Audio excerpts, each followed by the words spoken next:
let's call to order the weekly Carroll County Commissioners meeting of October 2nd. Would you please join me with the pledge to the flag, please? I pledge allegiance to the flag of the United States of America and to the republic for which it stands, one nation, under God, indivisible, with liberty and justice for all.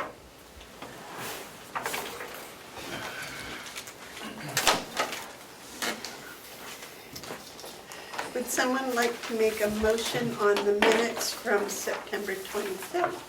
I will make that motion. I will second it. Are there any additions or corrections? All those in favor say aye. Aye. Aye.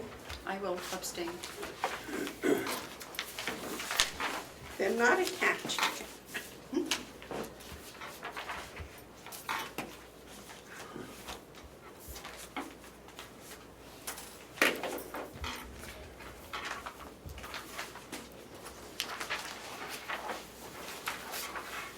You want to just write abstain and sign it?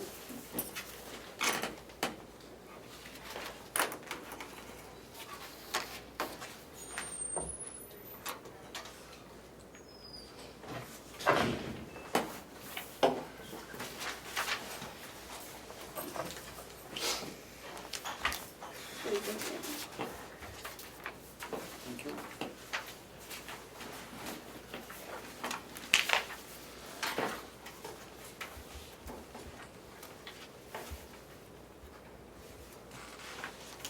Okay, are there any media questions? I have. Is there any public input? Yes, sir. Please state your name and your town. Glenn Cordelli, Clifton Borough. Two questions really. First, I was wondering if the ACS/Avenue demonstration has been confirmed. I had heard a date of October 23rd, but I'm interested in attending that and trying to get my schedule in order.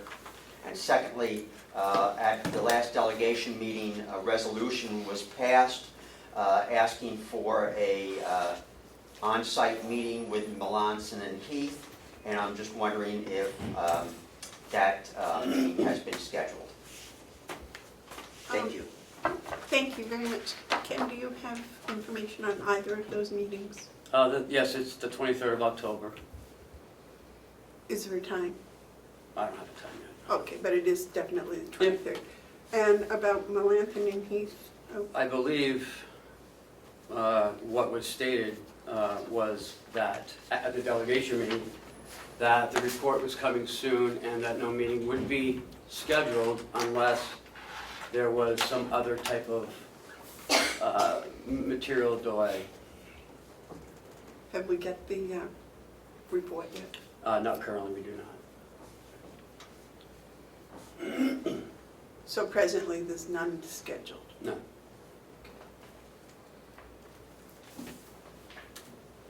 Any other public input? Yes, ma'am. Thank you, Madam Chair. I guess two things before Could I you do. identify Could- yourself? Oh, speak up, Madam Chair? sorry. Well, yes, too, Take but your would name. you also give us your name and the town you're from, please? Okay, my name is Susan Tysers. I'm from Tamworth, coming as a private citizen, not as a delegation member, because I do truly believe, well, I wanted to talk to you about the medication-assisted treatment that you'll be discussing later on. But I do truly believe that that's the delegation's decision, that is the commissioner's decision and not the delegation's decision. However, yesterday I attended a public health meeting and I got some really good information about that program and wanted to share it with you just so that you have that. It's very easy to understand. This was presented by a woman who does training for nurses at UNH. Sorry, get an original, so I have to copy it. And so this is made available by the New Hampshire, HRC, which I've forgotten right at the moment.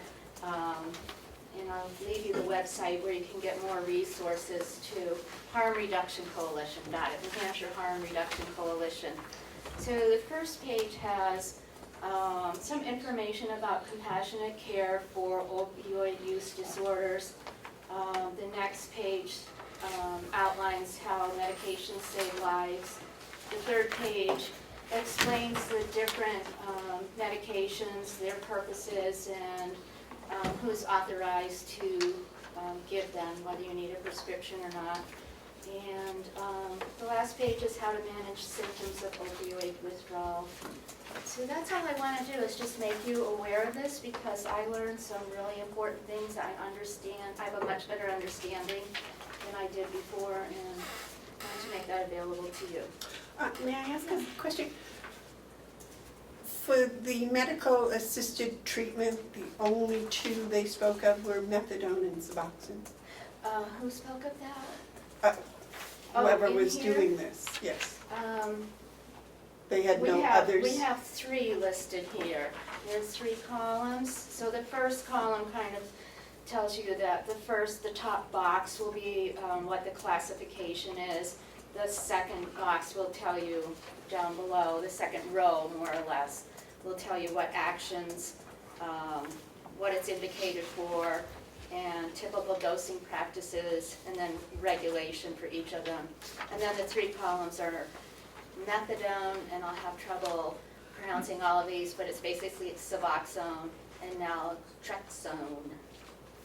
So this is more than you can absorb in 1 minute, I know, but I found that it was a really good resource for putting a lot of complex information in a very small place. I believe the last column is what we know is Narcan, is that correct?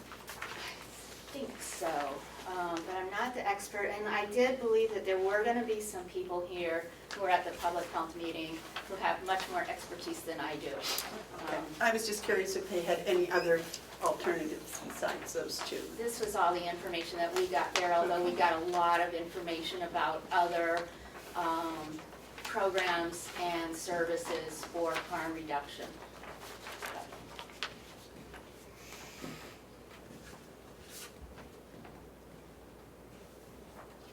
Okay, great. And you don't know who the lady was that did the I'm presentation? sorry, I didn't catch her name. Yeah, I can get that for you if you like. All right. But also, here's the website, which has many, many resources on it.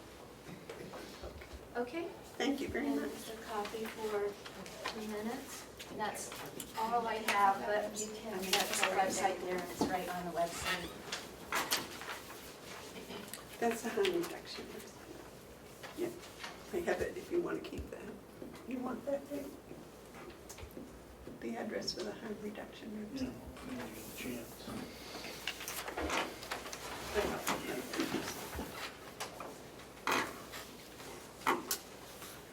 Okay, is there any other public input? Yes, sir. Please state your name and the town you're from. Steve Brown, Wakefield. As some people know, that this year's budget went up by 13%. Now that we're in budget cycle, what do the commissioners plan to cut out of next year's budget to offset the 13% in this year's budget? Because as we all know, 13% increases are not sustainable. So what do the commissioners plan on cutting to offset the 13% for this year? We're just starting budget talks today, is that correct? That's on the agenda for today? It's been on the agenda for 3 weeks. I don't think you have an answer at this point. Well, that's why I was just going to say we're just starting to work on the budget.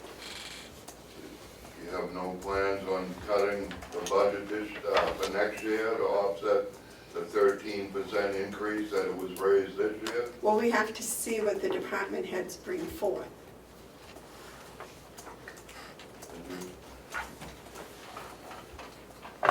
Any other public input?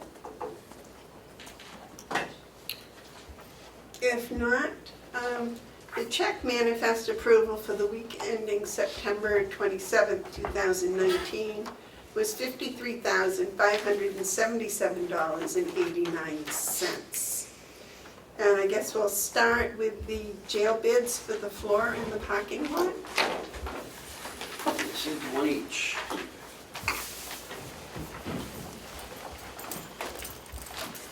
Oh, wait, did you open them?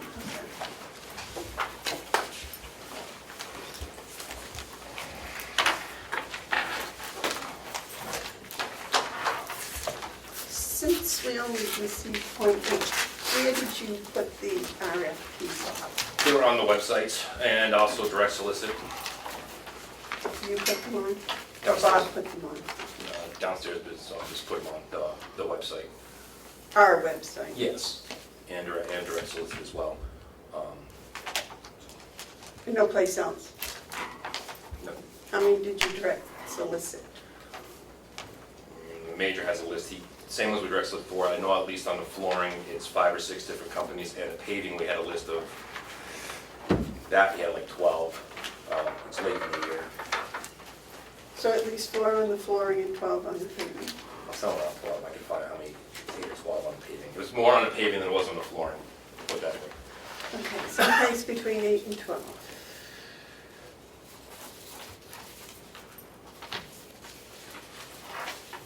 Do you want, there's copies in here, do you want? Were the 3 copies, David? Yes. Yes.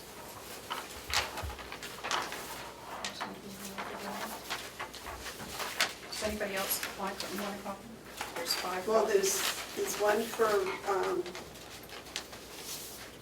Okay. Ken. And Jason, do you get a copy or does Bob get a copy? We will get a copy. Well, there's the original, so I'll keep that for reading, and here's a copy so you guys can see what's there. How's that?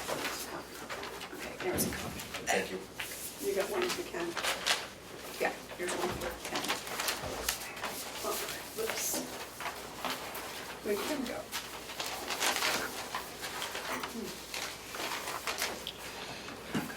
Okay.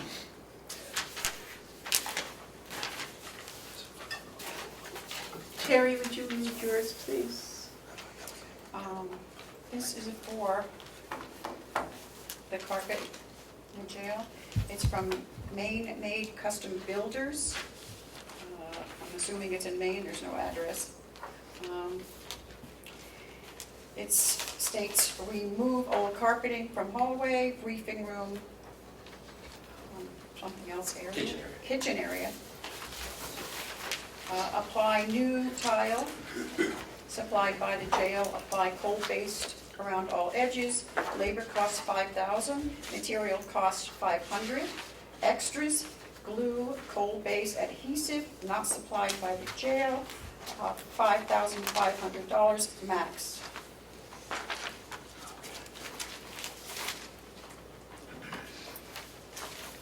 And yours was for the paving, is that right, paving? One was paving,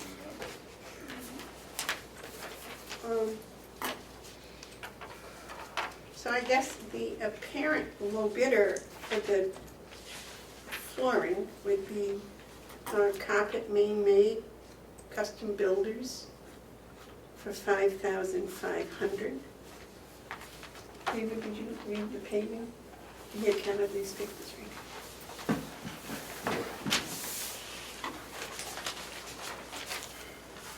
you want to do one at a time, or you want to do them both at the same time?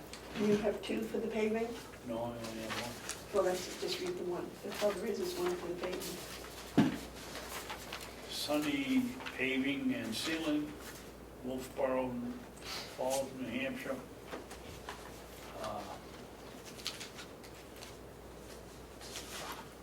Asphalt paving, parking lot extension, 1,920 square feet.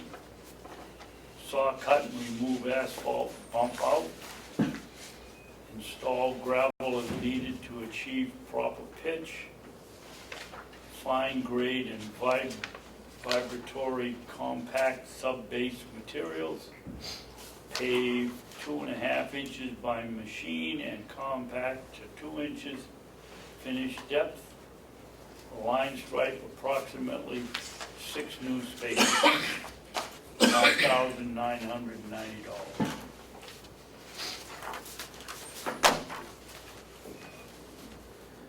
Okay, and apparently there was only one bid from the paving, so the apparent high bidder, or low bidder, would be Sunday Paving and Both. Sealing from Wolfboro, for $5,990. So, Ken, if you would review them with Bob and Jason,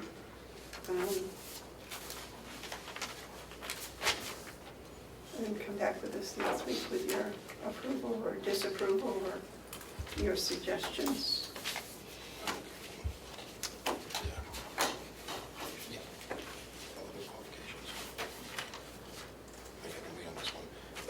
The paving one definitely meets the qualifications, exactly what was put on the RFP.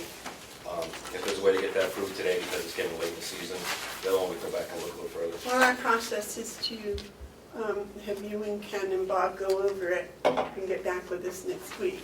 That's generally the process. I'm a little concerned, you only had one paving company respond. I'm not concerned, I'm not, because last year we tried to do this and direct solicited and got bids, and then the commissioners last year decided not to pave over there. Then we did the same thing again in the spring to get some. We actually had more at that time, but came over the 5,000 mark. And then when we did it again for the third time and put it out to the same companies, only one responded. When we keep hitting the same companies and doing this kind of process, asking them ahead of time to give us a price, and then we don't go with it, or give us a price ahead of time, and then we go out to bid because it's over, they get tired of doing the work. Well, I don't remember our telling you not to do it last year. Wasn't that the parking lot we said not to do? No. Out back? Out back in, Both of them did. I'll have to check, I believe it was a 2-to-1 vote. yeah, because I was in favor of all the paving. yes, you were. It was 2 to 1 vote. All right.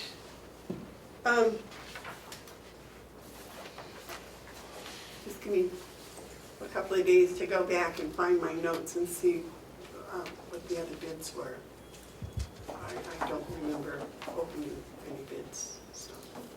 The parking, I remember the grading and stuff was going to be done by the, We didn't have any bids for last year because I had to, again, solicit ahead of time what it was going to be approximately. Then when I came to the board saying it was approximately this, and it was decided that the board was not going to do the back parking lot. If we're not going to do the back parking lot, we were not going to do the jail because of their money savings, whatever, so it got voted down. oh, so there were no bids. Okay, no, well, then my memory's, okay. All right, so commissioners, he wants to approve it today. Do you have a timeline when they can start this? Do you know? I'd Or like they to- don't know? They don't know. I'd like to get them on the schedule as soon as possible because it's getting late in the fall. The other one, we can go back and take a look more. I mean, that can happen over the winter. This is the paving I'm worried about. This time of year days matter. I don't have a problem with that, it's up to commissioners. I'll make a motion that we award the paving contract for the extension of the jail parking to Sunday Paving and Sealing of Wolfboro for not to exceed $5,990. I'll second. Okay, the motion's been made and seconded to award the bid to Sunday Paving and Sealing. Is there any discussion? I'm assuming you have this it's in the budget. Yes. All right. All those in favor say aye. Aye. Thank you. So where did these, can you get, this is the original. Well, I don't know if it's the original. Jason, I just have one question. When they do this, are they going to put the granite stops at the edge No. so they can plow right over the Yeah, edge? yes, yeah. Because we did some talk about that one. All right. Next, line item transfers. Yeah, you received two of them. One is for the back parking lot. I was able to find $85,000.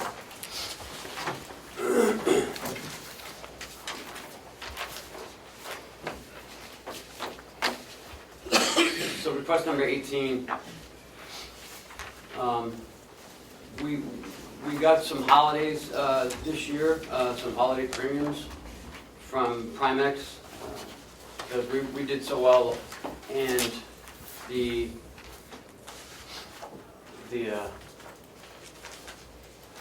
pool did well overall as well. So in the number 18 out of workers' comp, we budgeted $188,000, and it came in at 108. So we got $171,000 in a credit balance. So I'm using $75,000 out of workers' comp, and out of the property and liability, two of our insurances, the unemployment compensation and workers' comp, we're on a January to December cycle. Our property and liability was on a July 1st to June 30th. So this year I put that one in with the other two, so they all run the same now and not offsetting. So that's a reduction in savings as well. So it's now January to December. Yes. Prior to June, I didn't realize that, so that was brought to my attention. So I'd like to take $10,000 from there, making it $85,000, moving it into administration building capital. Bob sent out the bid, and closing is 17th. the 17th. If they have room in their schedule, we're hoping.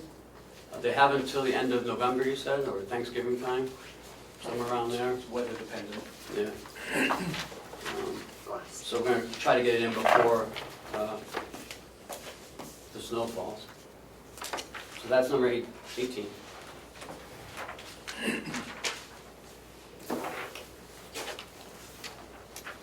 As you know, we presented this plan to the full delegation,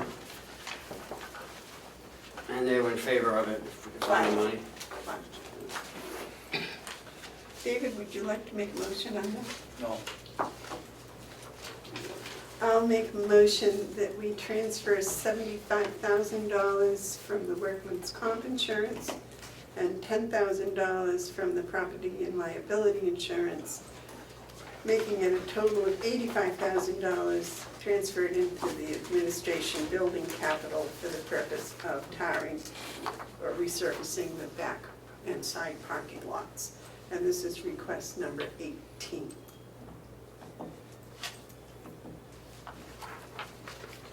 Is there a second? I'll second for discussion. Okay, motion's been made and seconded. Discussion? David, I know that you're not for this, correct? What are your reasons or not? Well, I'm not convinced that we don't have to do it right away. Yes, we have a couple of big rocks sticking out from the parking lot that could be removed, I suspect, with a backhoe. I don't know why we haven't done it already. We have the equipment. And I just think at this point it's an unnecessary expense.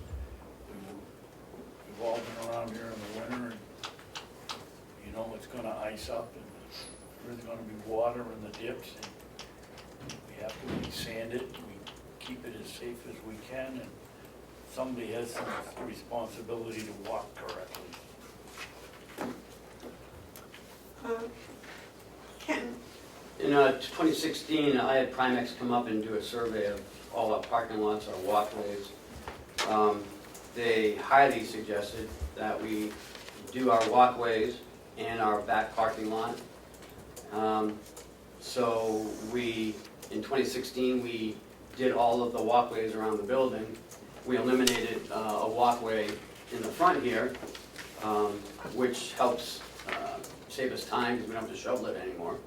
But I'm afraid that if one fall will definitely be more than the $85,000 that we're spending to make our parking lot safer for the public, and also for like our plowing equipment as well. You know, we're getting a new plow truck and plow. I hate to see it hit one of those 3-inch drops. Bob, would you have any comments about that? I concur.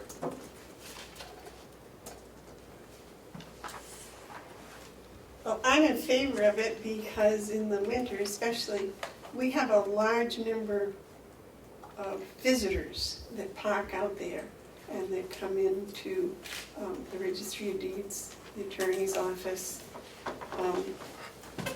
Some of them come with improper footwear, which because of the jobs they have and where they have to be, that's necessary.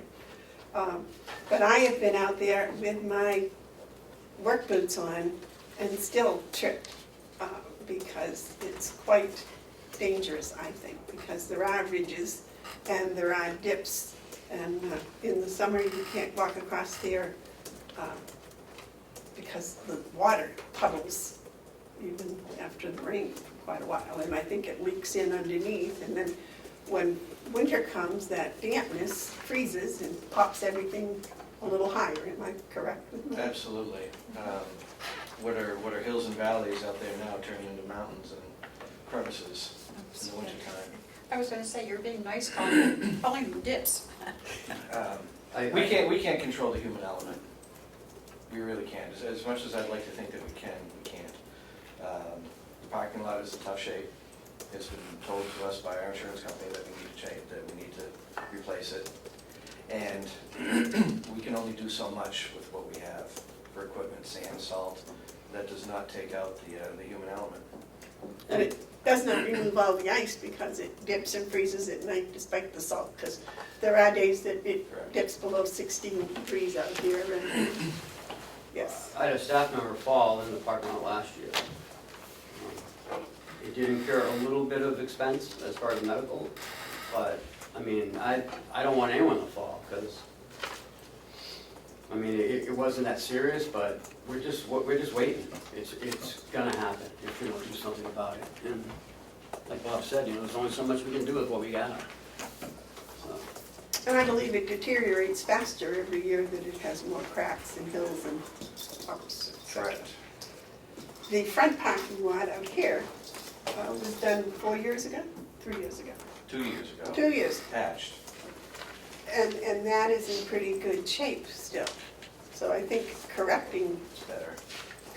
things when they're broken is a wise thing. well, and we've been doing a lot more seal cracking, crack sealing. I in the don't past few think years. any amount of seal cracking is gonna work out back, I'm sorry. No. Any other questions for anybody? No. David, any other comments? No? Okay, motion, would you read the motion, please, Melissa?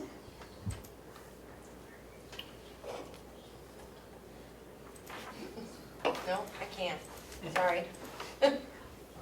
Just one, Okay, the motion is Sorry. made and seconded to approve request number 18 for the purpose of sealing the back and side parking, repaving the back and side parking lot.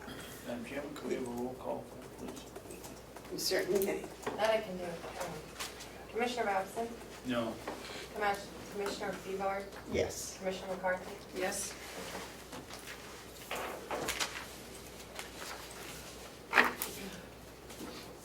Any other questions? Do you have any more line items for us? No. Is there any other business you have for us, Bob, while you're here, Steve? No, only to tell you that the majority of the Siemens installations are complete. Control work is still going on at the nursing home. ways to go. They still have control work to, programming to wrap up in this building. But the boiler installations are done, the air conditioner installations are done, all the lighting is done, Hot water here. water heater is done, we have the water heater in the building. Is the jail finished? Yes, you know, there's little small details here and there, but the bulk of the work is done.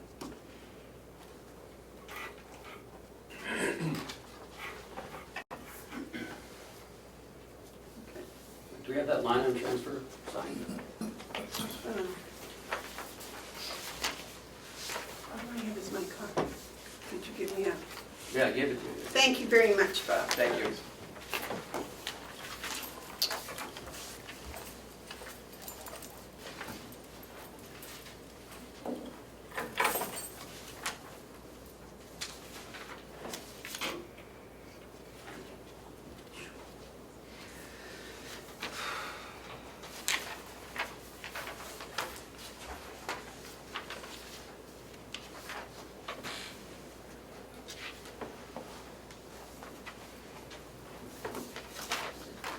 Oh. Jason, I'm sorry, I didn't, Next is, we were still another transfer. oh, Number 19, it's for the commissioner's travel. We've got about $300 left in the account, and we still have 3 more months to go, so I'm asking for $1,200.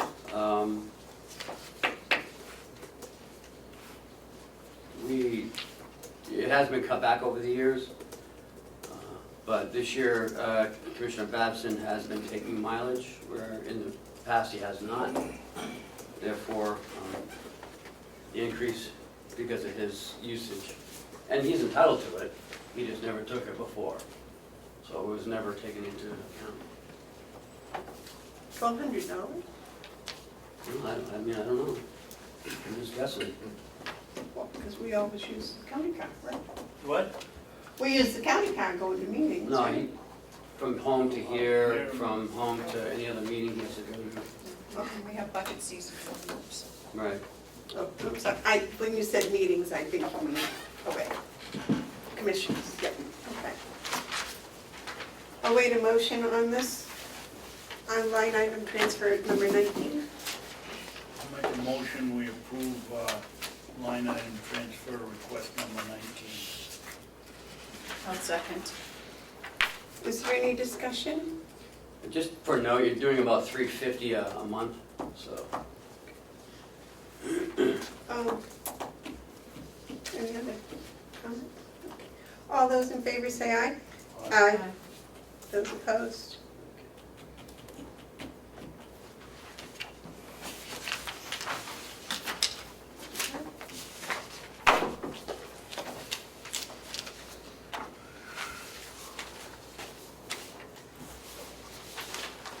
Okay, Jason? Which one? Well, yeah, this is about the doors, Okay. door control. I didn't realize you were here. Things that are listed. Yeah, I normally try to get you guys all together to get it done and on your ways, but.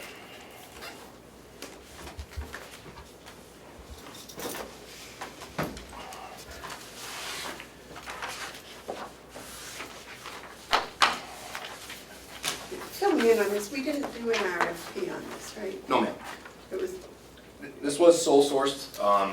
The Comtech, which runs our touchscreens and security system for the entire jail, when we went out to bid a couple years ago to fix the touchscreen and upgrade the touchscreen system because it was no longer supported, this was the only company that used the Wonderware and everything else. The touchscreens is the way it's set up with the jail. There's only a few companies out there that actually do jail stuff. We had all locals come look at it. They can do the camera piece, but not integrated to the touchscreen or anything else. So we had a bunch of people look at it. So what I asked was we sole source to continue upgrading and fixing our doors, our intercoms, and those kinds of systems. What I received from Comtech was 3 options, which I've given you. we have $50,000 in capital. If I had to pick one of these to do, it'll be the intercom system, because we're having some very difficulties with that, and that's how we communicate to the inmates, listen to them and everything else, and fixing the head ends. The head end of the system, and all three of these, when you go into our area, it's old soldered circuit boards. So you can't tell when something has failed unless you pull every single circuit board. So as these get replaced, they be replaced that it can light up, we can see what's actually gone down, shut things down, and fix things a lot easier as we go along. Plus, these other systems have not been integrated into this contact system. It's been haphazardly in 3 different spots. So we start bringing them into the fold.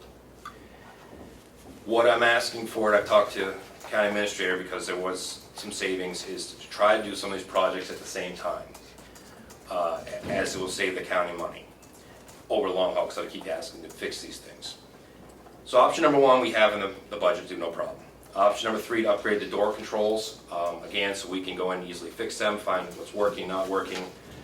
That would be, it says $54,300. Option number 1 is upgrade the camera system, head end, $72,400, but that is not going to be that high. I've talked to Comtech. The more we put together, the less it costs. So I have a little letter here. If we combine option 2 and 3, it's $11,825 of savings. That's $114,375 that we would need to find minus our capital.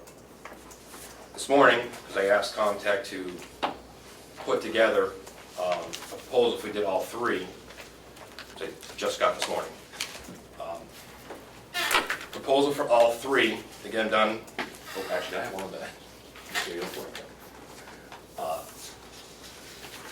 Yeah. Do all 3 at the same time. Did I give you the right one? Will be $155,500, which, if you combine all 3 projects together over the course of time, that's $21,200 of savings to do it at once. And the thought was, because if we've had changed the billing process, there is enough money to ask the commissioners and delegation to do a transfer of about $105,000 over to cover and do the project all once, so they're on campus all at the same time and not piecemeal. And where are you getting that 105 from? Where is it coming from? The line items, mostly from the insurance. Because of the way you guys have changed payments. I thought you said you had only $50,000 left in your capital budget. Correct. So that's $120,000. No, they're gonna take 21,200 off, so it's, the whole project's 155,200. So he needs 105,000. Right, is that what I heard? So my question is, I thought $105,200, yeah.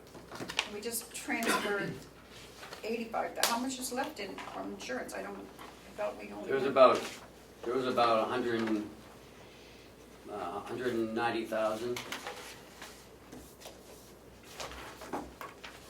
What part of this was approved in last year's budget? $50,000. For doing what? Any upgrades we can do to the system. So we would be doing if we only do the 50,000, we would be doing the intercom system. But each one of these I'll be coming forward and as a capital improvement and fixed for each, at least for next couple of years. The thought was when you had some savings now, and they're going to be on site now, that would save some money. So, Okay, so the $50,000 was put in capital improvements, yes, ma'am. not necessarily to be spent this year, Yeah.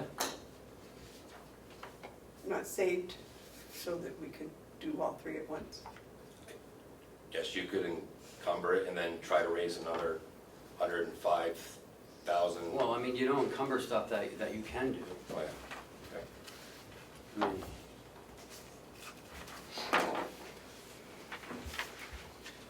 do you have a comment? So we're gonna get a chance to study this before we vote on it? I hope so. Oh, yeah, I mean, I don't think you're looking for an answer today. No. I think really I just got what they're, today, what we combined all three of them together. So if we combine all three together, what'd you say is a savings of 21,000? 21,200. But it's gonna cost us 105. Yeah. Yes.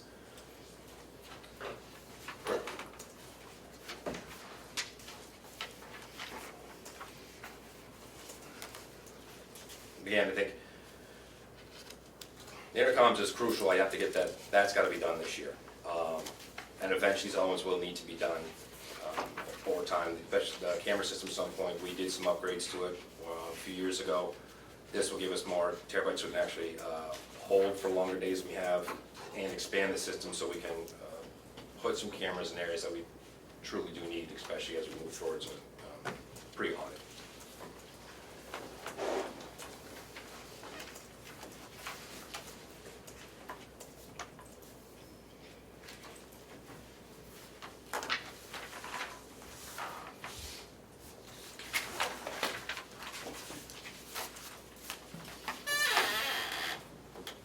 So on this whole new proposal that you're talking about, 2, 5, 6, 7, and 8 are the only references to intercoms, is that right? Yeah.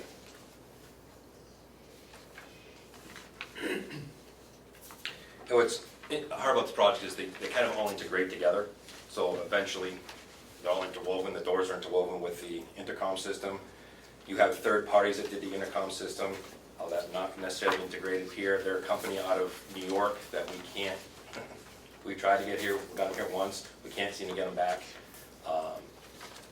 So that's separate than the doors, and the doors were separate than this. They all integrate into the touchscreen, but they all don't talk to each other. They're three separate companies. So we're trying to bring into one fold so we can go to one place to fix everything. Okay. Yes, David? Jason, what did you say the difference was between doing them separately and doing all three? 21 something? 21,200. Yeah. Yes, 21.2. Well, I'm hitting the wrong button here somewhere. I get 20,700. All right, well, Jason, give us a week to digest this, right? It only took us 2 years to spend the money on the parking lots. So. Madam Chair, I will update my letter to you, which breaks down the money, and get that to you before next week. Since it changed this morning, I've got to change this morning, so I will have it to you. Why don't you email it to each of us as soon as you can, so we'll have that for reference. Yes. Okay.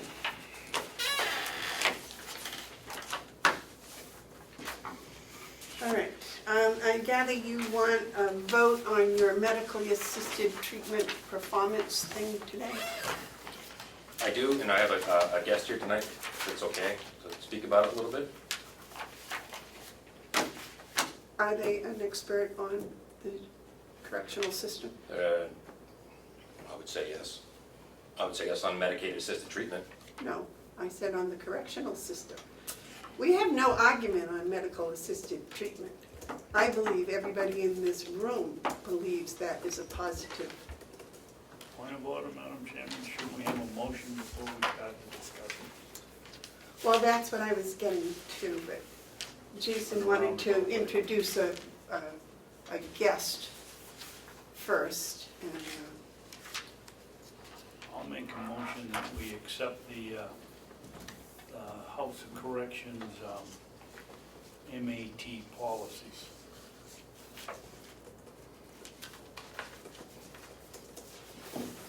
do we have a second? I will second for discussion and to allow the speaker, can we put that in the motion or no? Just for discussion. Whatever you want to put in it. Just what I said, make a motion that we accept the House of Corrections MAT policy. Did you hear what Terry would like to add to that? What do you want? I just feel like if she took the time to come here, we should, afford her the time to speak. I don't think that needs to be in the motion, that's up to the chairman, if she wants to Okay. let any individual speak, then she can, either we ought to vote whether they can speak, but she certainly has the authority to do that. I have no objection to anyone speaking. So the motion's been made and seconded to accept the policy as submitted by the Carroll County Corrections Officer. You have discussion? Madam Chairman, that wasn't my motion. My motion was to accept the MAT, the House of Correction, Carroll County House of Correction, MAT policies. That's not what this is, dear. Well, I don't know what that is, but that's my motion.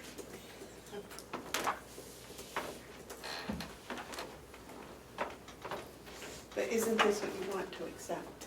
I want to, yes, Well, that's what I was trying to correct and say the title at the top. okay. I make a motion that we accept the Carroll County Department of Corrections policy on medicated assisted treatment.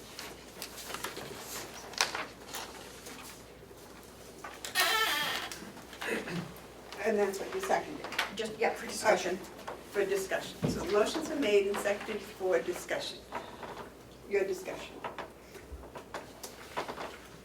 This is very hard. I agree totally with the maintenance that are coming in. I agree with that. I'm just not so sure that I agree with putting people on it who are not. That's my only concern, and I would like to hear what these ladies have to say. See if they can. Is that okay? I guess, yes. Oh, I have no problem listening. But what I want them to address their issues to isn't the medical assisted treatment for opiate addiction in the outside world. I'm talking about within the confines of our House of Corrections for people that are not already on a medical assisted treatment program when they're incarcerated. Thank you. Good morning, Commissioners. Just to introduce us, my name is Catalina Kirsch. I work for Carroll County Coalition for Public Health. I am the Continuum of Care Facilitator for Carroll County. Part of my charge in Carroll County is to work to promote the expansion of access to treatment and recovery services for substance use disorder. So that is my role here today. With me I have a guest. I'll let her introduce herself.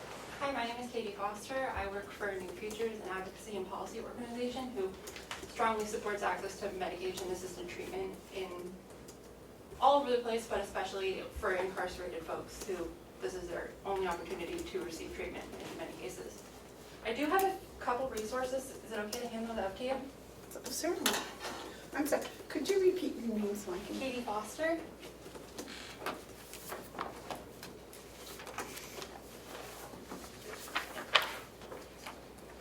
This is far longer than I realized it was going to be when I went to print it out yesterday.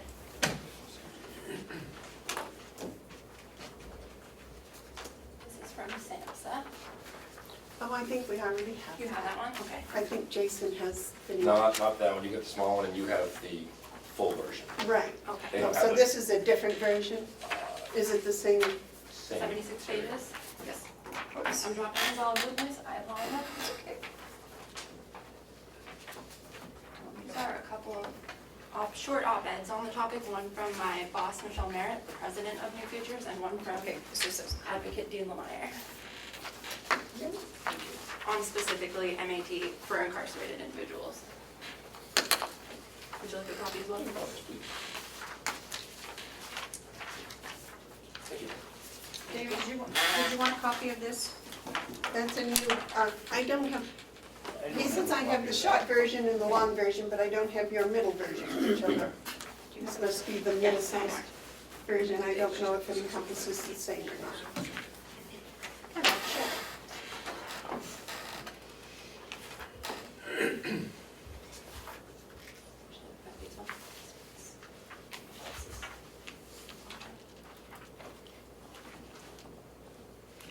If anyone else would like a copy, I can hand them around. Does this have the survey results in it from the Samshire survey? I believe so. Double check. I didn't print out copies of those for everybody.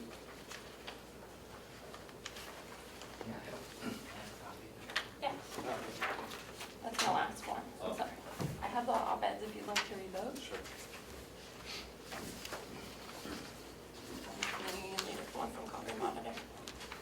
I was specifically talking about the research that's been done on this success or not success of it in the House of Corrections.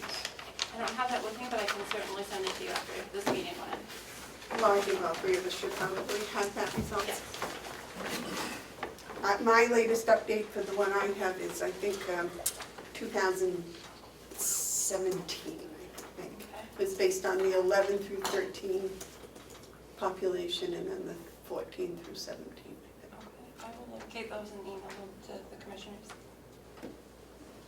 And I also have reports from 2011 to 2015, I believe, from United Kingdom, Wales, and other European sources. Madam Commissioner, if I may address you, I'm here in support of this plan and policy to move forward in House of Corrections.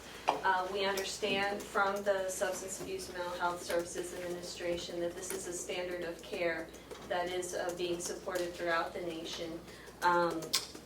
Kathleen, excuse me for interrupting, but Yes, where in the Hampshire does that support that? I'm not prepared to point out I a haven't specific been page able- and paragraph. I haven't been able to find that. I found it as a standard of care for private physicians. Yes. Not in the House of Corrections for people that come in not on a pre-existing program. And Thank to interject, except for the RSA, it says that we have to do the same standard of care in the community, so we have to mirror. Yes, thank you very much. Well, as a point of comparison, I can share from the SAMHSA's website that during the fiscal year 2019, SAMHSA funded 43 adult drug court grants, 12 family drug court grants, and 2 reentry program grants, similar to the reentry program that happens here in Carroll, and all encouraged those programs to utilize medication-assisted treatment as appropriate with their program participants. And it is my understanding that any individual who enters into a medication-assisted treatment program only does so after a thorough medical evaluation and a clinical assessment by, those clinicians who have the authority to do such, and then are deemed candidates for this type of treatment as the type of health care that they require entering into the system. So it is my understanding that there is a very thorough assessment process and evaluation process to determine whether a person should enter into this treatment program. Now, I believe that is the House of Correction medical clinicians that you're referring to setting up the program. Yes. So I say that in support of just that understanding that there is a system in place that would go through a very thorough evaluation process before such a determination was made. Just like other chronic health conditions that an individual might enter the system with, that a medical evaluation would precede any determination of some type of, medication program or medication treatment for any chronic health issue. And I believe that the drug court system uses the family physicians that are familiar with the individuals. The other sources that you quoted do also. but you didn't quote any, you talked about the reentry program, but you didn't talk about any programs within the jail itself. I'm not understanding your concern, because I guess I'm not understanding your question. Well, you were quoting that SAMHSA was recommending for drug court Yes. and for reentry programs. Yes. Yes, but that is not initiating programs in the jail for people that are not already on an existing program. That are not already on an existing medication-assisted treatment program. Correct. Is what you're asking. Correct. Okay. That's what I could not find any information in all of the SAMHSA that I was reading that supported doing that initially. That initial introduction of people to Suboxone once they are incarcerated. That's my concern. I understand. I don't know if you have anything to add to that. I do. Yes. So we're not introducing, a couple things here, if you read the policies that we already have to establish that they're already abusing it in the community, that they're already addicted and already abusing it, even before they can go into this program. So we have the doctors have to establish that they're already abusing it. Just because they haven't started an MAT program, at some point you gotta start an MAT program if you wanna get help. So when they go into a doctor's office, if they didn't start already, who's supposed to start it? Again, they're seeing our doctors, so they can, if that's proper treatment, they be put on it. So there's a protocol they have to actually be abusing in the community. The science shows in there for the Suboxone treatment, it curbs cravings and allows people to actually focus on being able to do their programs, which is what they have to do in order to stay on the MAT program. Because if they don't, what they're doing is they are always looking for their next fix. They're focused on that. And that means they can't focus on programs. They can't focus on fixing themselves. Kind of like methadone and other medications. So that is part of the MAT.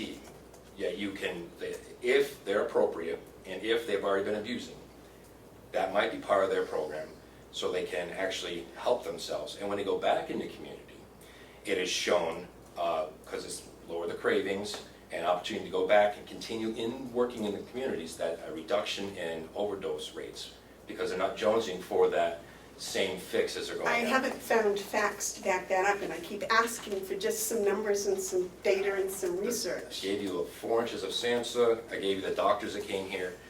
And I read through all the data, and the data has no follow-up studies. They say that for a program to be successful, the people have to attend the program for 24 weeks after they get out. And there's no follow-up saying, yes, people that we started originally on Suboxone, when they were released, continued with an in-community-based treatment for 24 weeks. We have nothing here because we haven't started it. We here No, would be. they have this for no jails, and I have looked Well, over in Europe where they've been doing it since 2011, or attempting to in different studies, and there is no conclusive evidence that I can find. So all I'm doing is asking for the data that shows the study that up to 24 weeks outside of being sent out of jail, that they are still participating in the program. And there is nothing. Because the jail doesn't own them anymore. So unless they're on probation, which is not many of them, once they go into community, they're owned by the community. So we wouldn't have a way to follow that piece up. So that would be on the community. Okay, and secondly, there is no evidence that I have been able to find that any of the people that have been on Suboxone in jail have or have not overdosed and died after being released. And in this, I believe, I have tried to look in the state of New Hampshire, but it's hard to coordinate those people that have been released from jail and the overdose deaths. Do you have that information?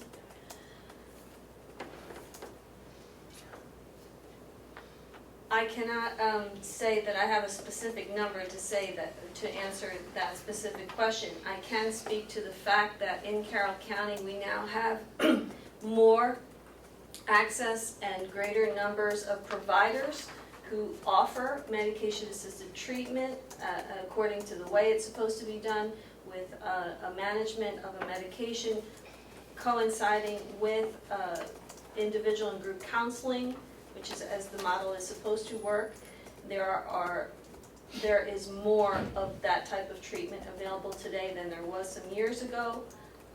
We can speak to the fact that in Carroll County, we are seeing fewer deaths by overdose due to opioids than we have in years past. And I don't have it on the tip of my tongue, the numbers, but we do know that the evidence is trending that we are preventing more deaths, and there's a lot of reasons for that, and part of the reason for that is increased access to more services for treatment. And we can speak to the progress being made in House of Corrections with the reentry program that does exist, that follows individuals through a curriculum and various learning experiences and personal support and counseling experiences, and then follows them for 1 year post-release. And so we feel, in public health, that these are all moving towards our shared goals of more people being helped, more people getting healthy, more people staying healthy, and being able to return to their responsibilities in their life outside the And community. this is wonderful, and this has all been occurring without our introducing inmates to Suboxone. And to the best of my knowledge, none of our inmates have died as a result of overdose. And outside here, some of the stuff they just put out, I mean, you even have the president putting $6 billion of money MAT. Sheen having secure money for MAT. I was in the governor's office yesterday with a couple of other superintendents talking about MAT, so they're focusing on trying to give the jails money, grant money, as best they can to help us support MAT. Because it is the standard of care in the community. It's the standard of care in several of the states surrounding us as well. So it is out there. It is being done in many facilities. Again, as I brought before, our doctors in 4 other facilities are doing this. The other jails, Rockingham County is doing it, Stratford County. Even Coas County has it in their policy. It is very difficult to get inducted in MAT inside the jail. And I keep coming back to, you think they're going to get addicted, but the policy is they already have to be abusing opioids in the community, so they already are addicted. They're getting a treatment. Not to Suboxone. They're getting a treatment. Well, some may be. I don't know. Some may be They're addicted. getting a treatment for an addiction, which is what we're trying to do, and prevent them from dying, and hopefully offering them hope to get back into the community. Catalina, do you have any information as the number of people that have gone to treatment or been seeking help in your harm reduction that are coming in as Suboxone addicted? I'm not sure that the term Suboxone addicted is an accurate terminology to describe, I'm not sure. Are they abusing Suboxone? Would that be a better phrase?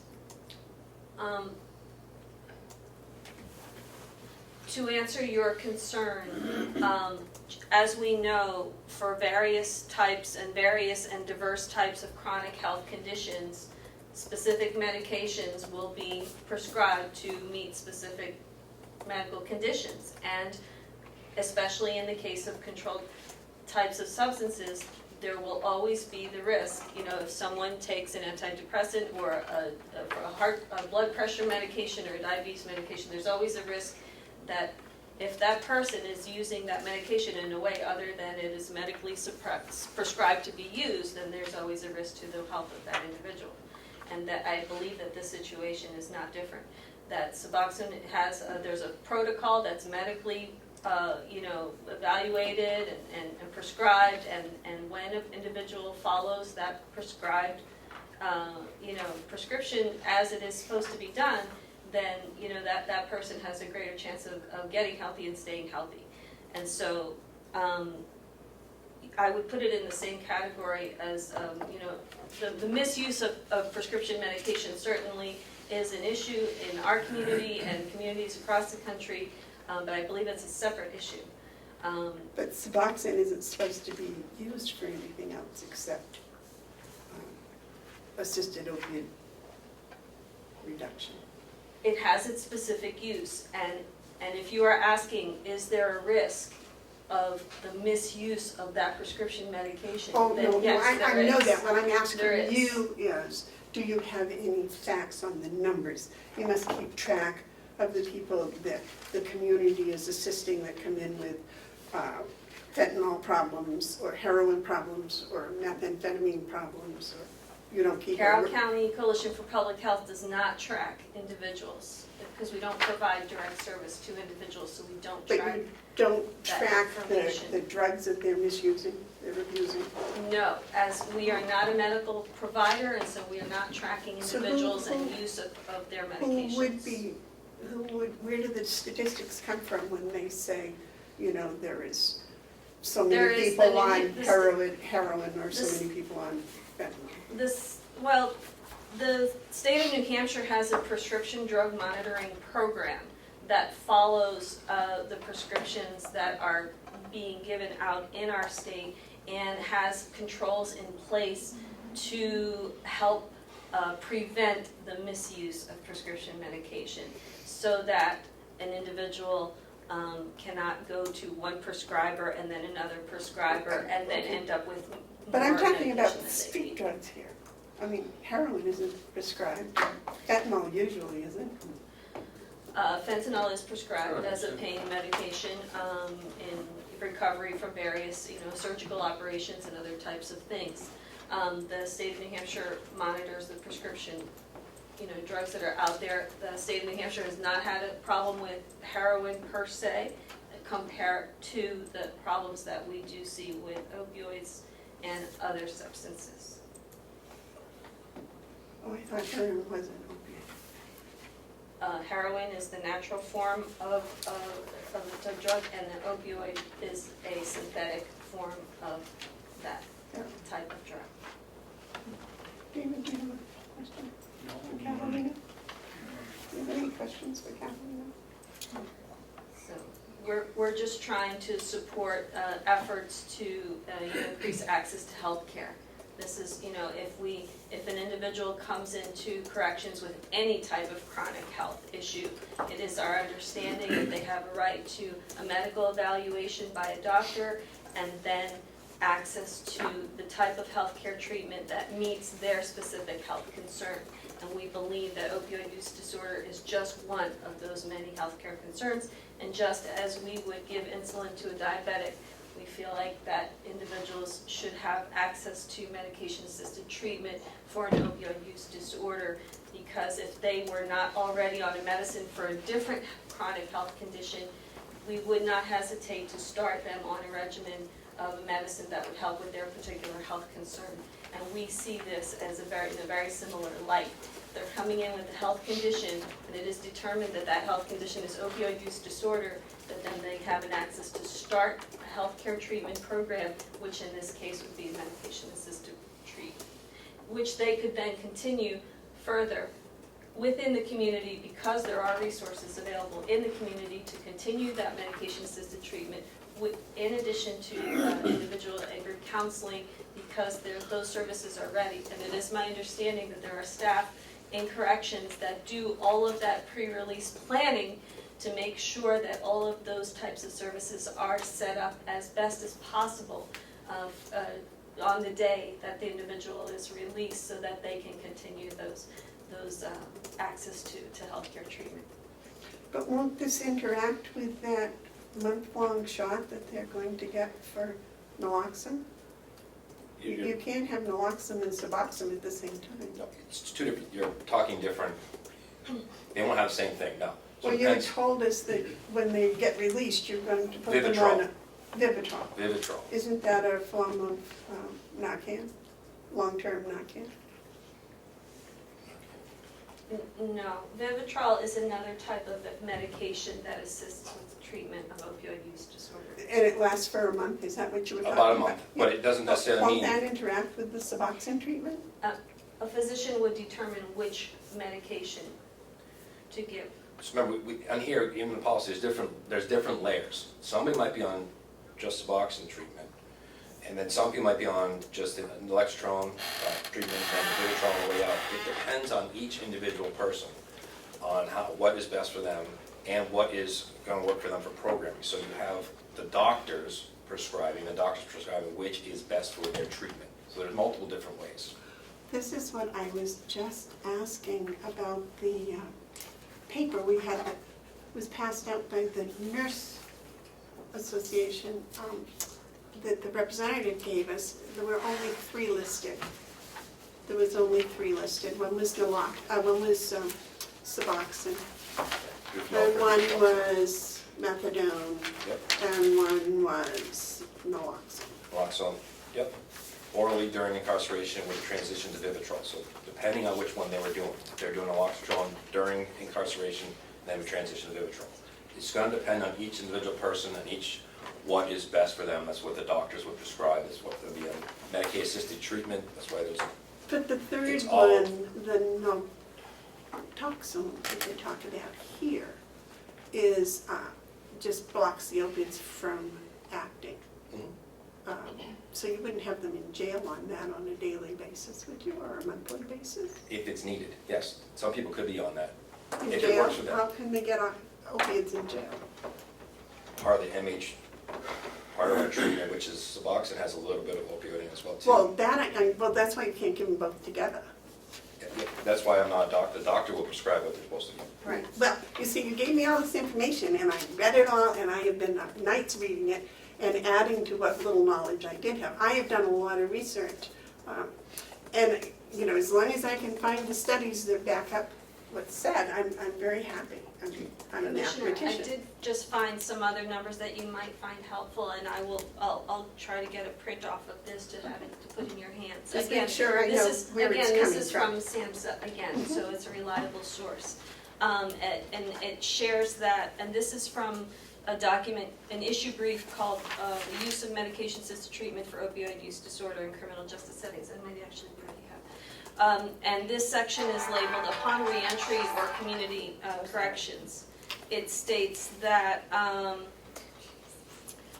let's see, without medication-assisted treatment, there was a 10 to 40 times higher risk of death from overdose within 2 weeks of release from prison in a 2018 study. So that's quoted But I here. could not find that study, that I'm 2018 sure study, that there I is a could not find footnote, it. there is a footnote, so I'm sure that Okay. it would be in the end of the document where the footnotes are listed.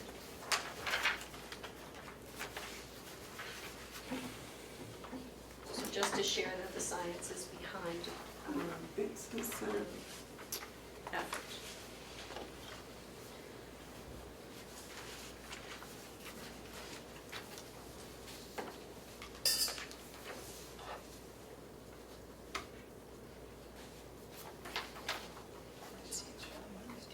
did you-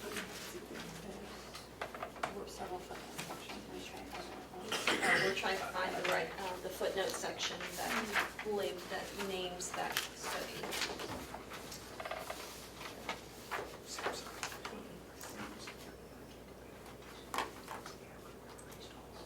Can you read that? All I had was, they gave a list of support organizations, That what I That looked up. statistic is from Beyond the Walls, Risk Factors for Overdose Mortality Following Release from the Philadelphia Department of Prisons from the Drug and Alcohol Dependence Journal. Footnote number 23 on page 13 of what might be the SAMHSA document you have. That was from Philadelphia.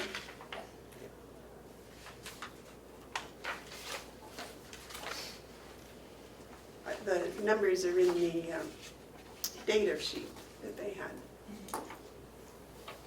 But I didn't see where it supported that statement you just made.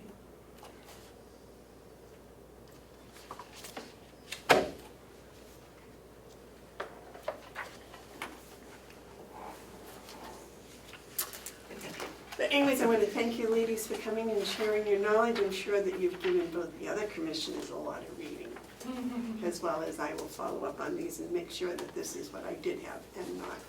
And see if I can find Katie's footnote, Beyond the Wall from Philadelphia. Is that right? Page 11 in the SAMHSA brief. And you said it was number 23? Yes. Thank you, Commissioners. I Thank did you. write down the statistics that you were looking for. I will do my best to find them, and our Access to Treatment Policy Director would be happy to call you this afternoon or anytime this week that is convenient for you and answer any other questions you might have. Thank you. It's probably easier if you just email me the Okay. information and then I can, because I usually get to it about 1 o'clock in the morning. Catalina, I do want to thank you for the improvements that have occurred in our community since you have been in the field. Well, I cannot accept that as an individual, but certainly as one member of a big team, and that team includes Superintendent Jason. So fewer individuals are dying, more people are getting help, and there is still much left to do. And I appeal to you as the commissioners to help, cooperate and support efforts that help people get healthy and stay healthy in our county. So thank you very much. Thank you. Thank you. Thank you guys, appreciate it.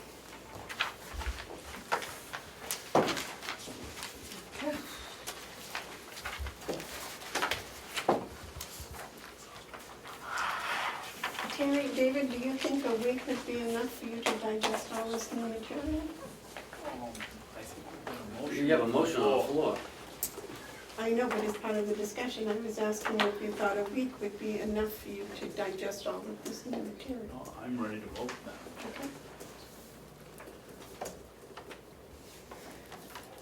Okay. I still have a problem with just automatically putting them on without, I think it should be, and I was trying to read the other stuff, and I see that there is a Right. criteria, individual criteria. Yes, so it's not automatic. Yes, there's a criteria and a lot of criteria on it. You're not going to be talking large numbers going through it on an induction. There is a very stringent criteria to get them on medically assisted treatment.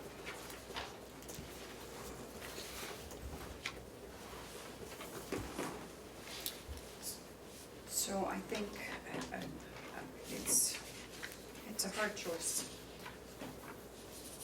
Do you have any more questions? Do we for have anybody? any idea how much this is? Can you speak up, ma'am? I said, does Jason have any idea how much this is going to cost the county? No idea. It'll be $150 per visit for the MAT for the doctors, then $150 per follow-up, medication per month. And then there's also blood work and those kind of things that you need put on it. I don't think we're talking huge dollar amounts, but there is some dollar amounts that go with it. And how many prisoners do you think, on an average, are we going to treat? What's your, I tell you, Rockingham County right now, much larger than us, has 8 people on it. And they're doing it.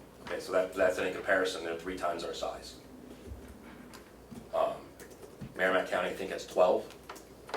So you're not talking large populations. Could it expand? Sure. I don't know.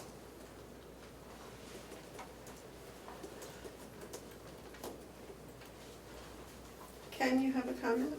Whether Or you question? have this policy or not, they're gonna be provided for at some point by the doctors. The doctors will, it's their license, they'll be the one to prescribe, it's under them. And I'm not trying to split hairs either, but under 30B, the superintendent shall adopt policies necessary to carry out the duties of the Department of Corrections. The superintendent shall provide each prisoner custody necessary, sentencing, clothing, bedding, shelter, and medical care. Under 2812, page 12, let me get back to that. 2812 for commissioners, the county commissioners may adopt rules and regulations for governing administration of county Department of Corrections, including county farms, county nursing homes, etc. I still, as a superintendent, will adopt the policy. You may or may not choose to adopt the policy. The lawsuit, when it comes down, has my name attached to it. Because because the RSA says clearly the superintendent shall adopt a policy. So I'm going to protect the jail one way or another. And no offense, myself personally, with what's going on in the community, and our doctors, these same doctors in 4 other jails are doing the same thing. It's the same policy they're using there. What I'm asking you to do is to adopt. You may adopt. And so I'm coming to you as to do that. This has not been a overly cumbersome issue for most of the other counties. It has seemed to become a cumbersome issue here, week number 4. We want to come back for week number 5. If it doesn't pass, I guess I'll be back for week number 6, 7, 8, because I'm going to keep bringing it forward. You're a school board member, aren't you? I am. I will keep bringing that forward if something I believe is right for the community, to save lives.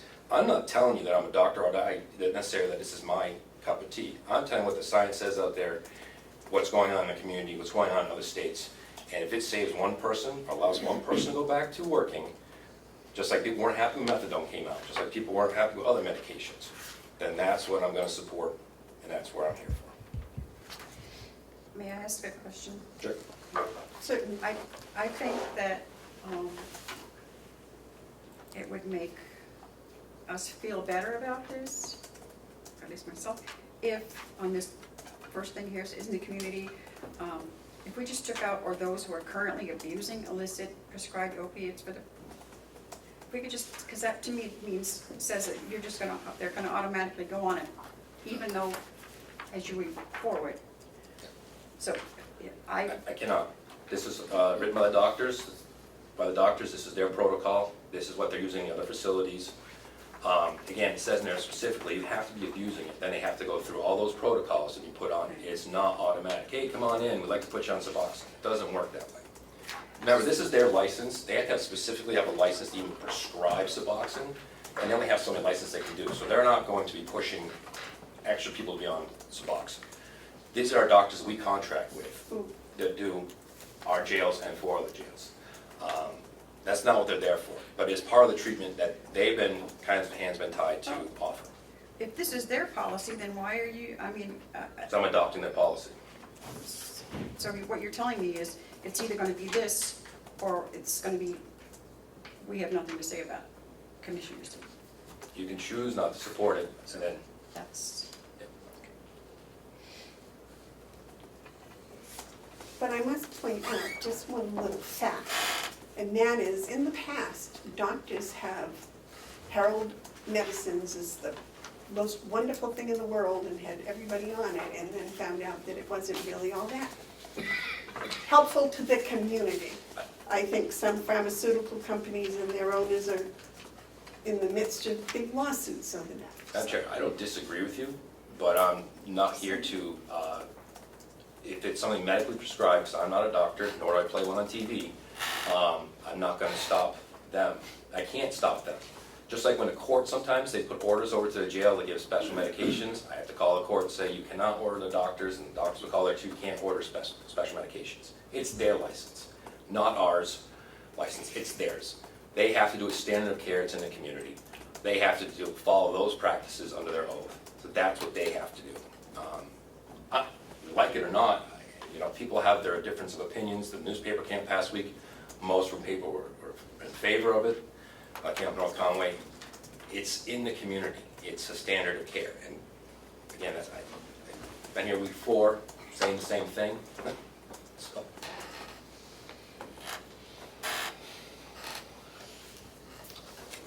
Any other questions, Ted? Any other questions, David? Melissa, would you read the motion, please? To accept the Carroll County House of Corrections policy on medicated MAT treatment. The motion was made by Commissioner Babson, seconded by Commissioner McCarthy for discussion. All those in favor say aye. Aye. Those opposed say no. No. Now, Jason, if you would like to write a new policy for people coming in on an assisted program, if you need that from us, I think that all 3 of us would gladly. No, the jail will adopt this policy. So Speak for yourself, Madam Chairman. We don't approve of them coming in on a MAT program. No, but you said the three of us. I have my own feelings, which obviously are different than you do. And I would appreciate it if that's your feeling and Commissioner McCarthy's feeling, that's fine. You're not the same. Oh, I'm sorry, I thought you were in favor of I'm people in favor that of were the already policy on that, the program continuing it once they came to jail. in favor of the policy that The whole policy. Superintendent Henry has put forth. All right, next is another policy, the credit card policy.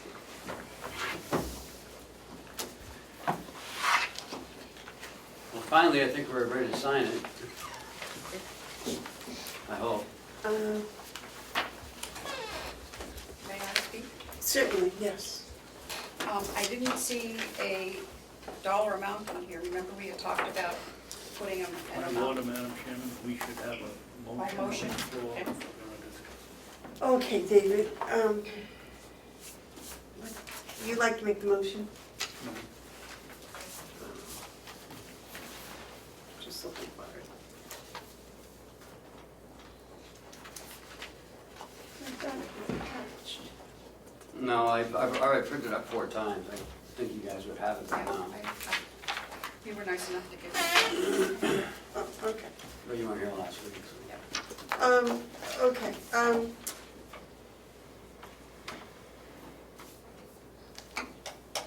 does that mean you're not in favor of it, David, that you don't want to make a motion? No. You'll find out where I am when I get there. I'm in favor of it. So what do we need a motion? Okay, I guess, I'll make a motion that we accept the Carroll County credit card policy. Would you second that? I'll second it. Okay, now for discussion.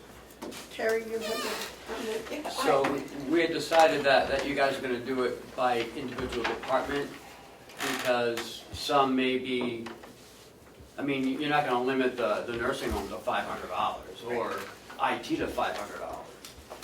So it would be individual department. And so on the policy E, each department shall have a set maximum monthly credit card amount which shall be set by the Carroll County Board of Commissioners. That's on the front page. Do you have an E there? That might be an old Got one. it. Yeah. Okay, all right, fine. Do you want the numbers listed out there in that? I don't know, I don't No, I don't, think so. no, on policy, I don't think you should do that. We should But I do- think maybe on the thing that they have to sign, Okay, department heads, we should have their limited amount on there. You know what I mean, that we have to. so I'll just put a blank with a dollar amount and then you guys can just write it in, what you think the number should be. Is that good? We shouldn't have it written down someplace? Once they sign this, yeah, because the department head, whoever has the credit card has to sign this. So that dollar amount would be there.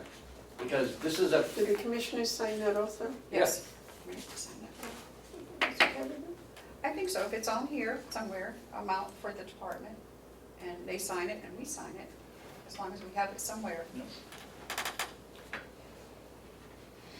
Okay, so we should amend the motion I made? That set dollar amounts should be on the, whatever's that called? it's the agreement. Agreement, credit card agreement per department, whatever, how you.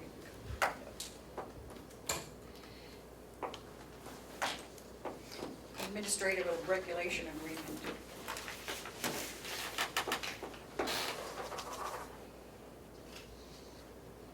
All right, so I'll make an amendment, or you can make the amendment that you want. Okay. I'll make an amendment to the motion that on the administrative regulation agreement, the amount can be put on the credit card by the department head be added to the acceptance. I'll second it. Okay, motion's made and seconded for the amendment. All those in favor say aye. Aye. Is there any other discussion on the motion itself? So the motion's as amended. All those in favor say aye. Aye. Aye. Did you get all that, Melissa? Yes, thank you. Only took 3 months to do this. Well, nobody said we, No, I'm just saying, it just took 3 months to do it. We were going in a whole different direction, and then It didn't take long once we switched.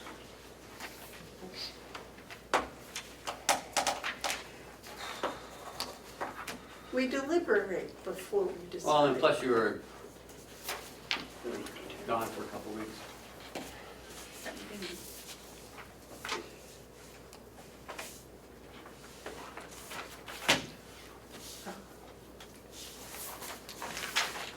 Okay, 2020 budget discussions.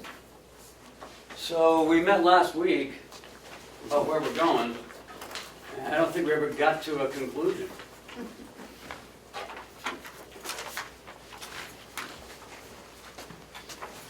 Hey, Ken, Yeah. can you turn the heat up? It's great to know that the Siemens project is working right. I think I'm right underneath the air conditioner. Should be sitting right here. Oh, yes, I remember. I got it. Whether to combine all the electricity under one line.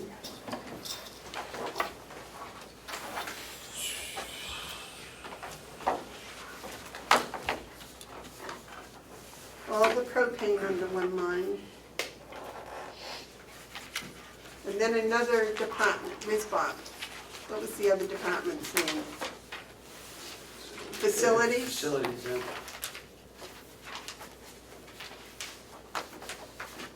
Did you have that in your, Probably in the minutes. I thought we had it people last week. Okay. Yeah, you got a whole printout last week of how we wanted it. Oh, I don't have that. Do you have that?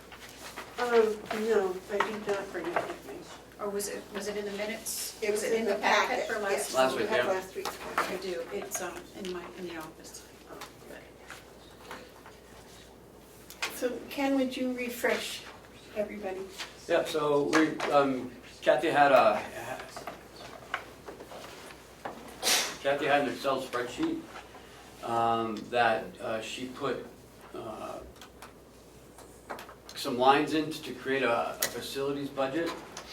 And the discussion was to put some of the contracts in the 080 line, right, some of the contracts.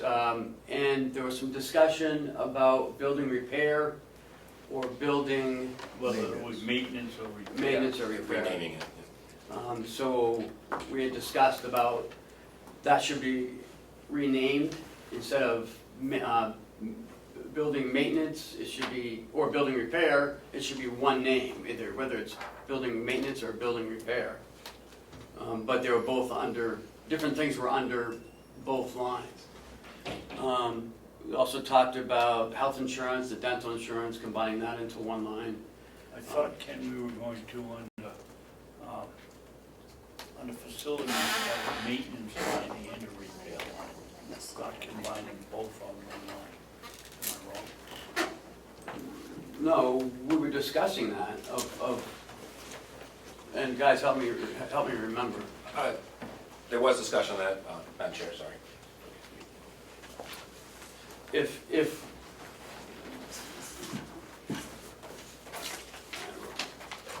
there it is right here.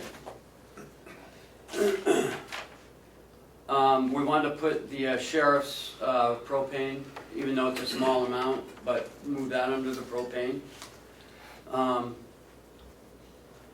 And we wanted to change the jail and House of Corrections to either the jail or the House of Corrections, one or the other. We talked about the building repair maintenance and maintenance and repair. We talked about the Carroll grounds.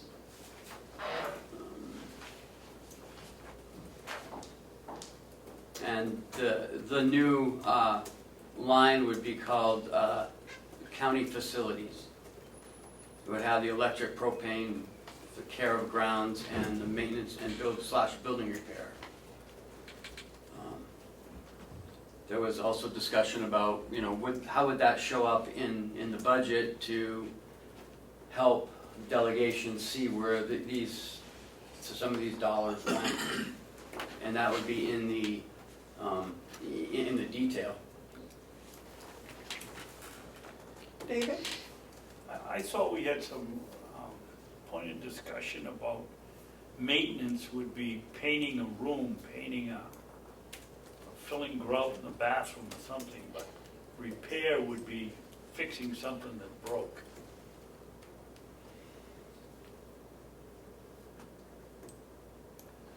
We I did. thought on the facilities, I thought we had discussed breaking it up on the repair and then another line for maintenance, so that when you get the detail, you'd see which one was which. Yeah. I think Because Kathy when you- working on it, I just don't remember what she was doing.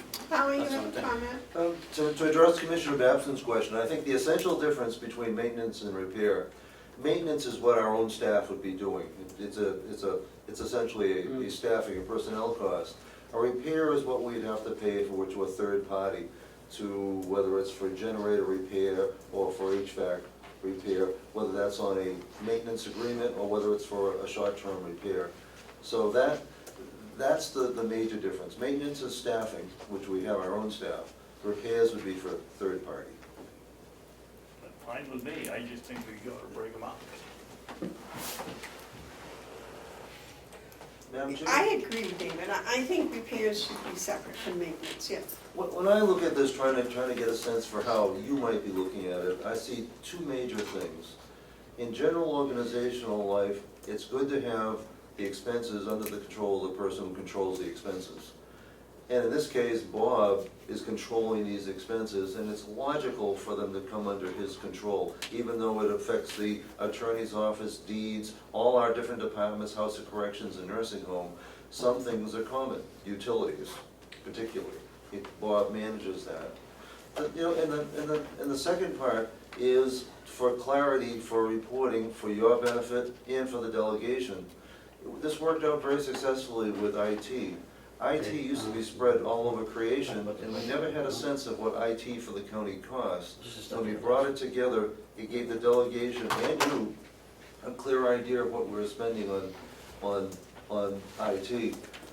What we don't have is a clear idea of what we're spending on utilities, on propane, on heat, electric, and other utilities.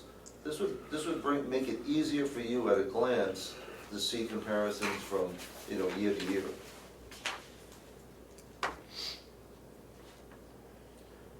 And so we talked about the trash was in the jail instead of care of grounds.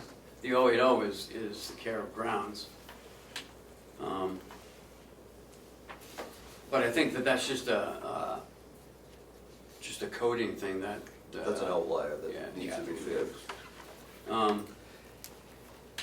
But, I do want to nail down the building and the maintenance repair. I want to nail that down. Bob's on his way over and says Kathy's on her way up, so.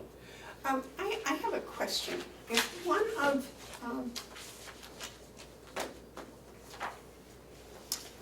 the hydrants in the water system breaks, is that maintenance or is that repair? All depends. This one that recently happened, that was almost a rebuild. I mean, we just had to get a new skin. Everything else inside was okay. A couple other parts we had to get. So it's more like a rebuild, because the hydrant comes with the skin, the outer shell, and then the valves and everything inside.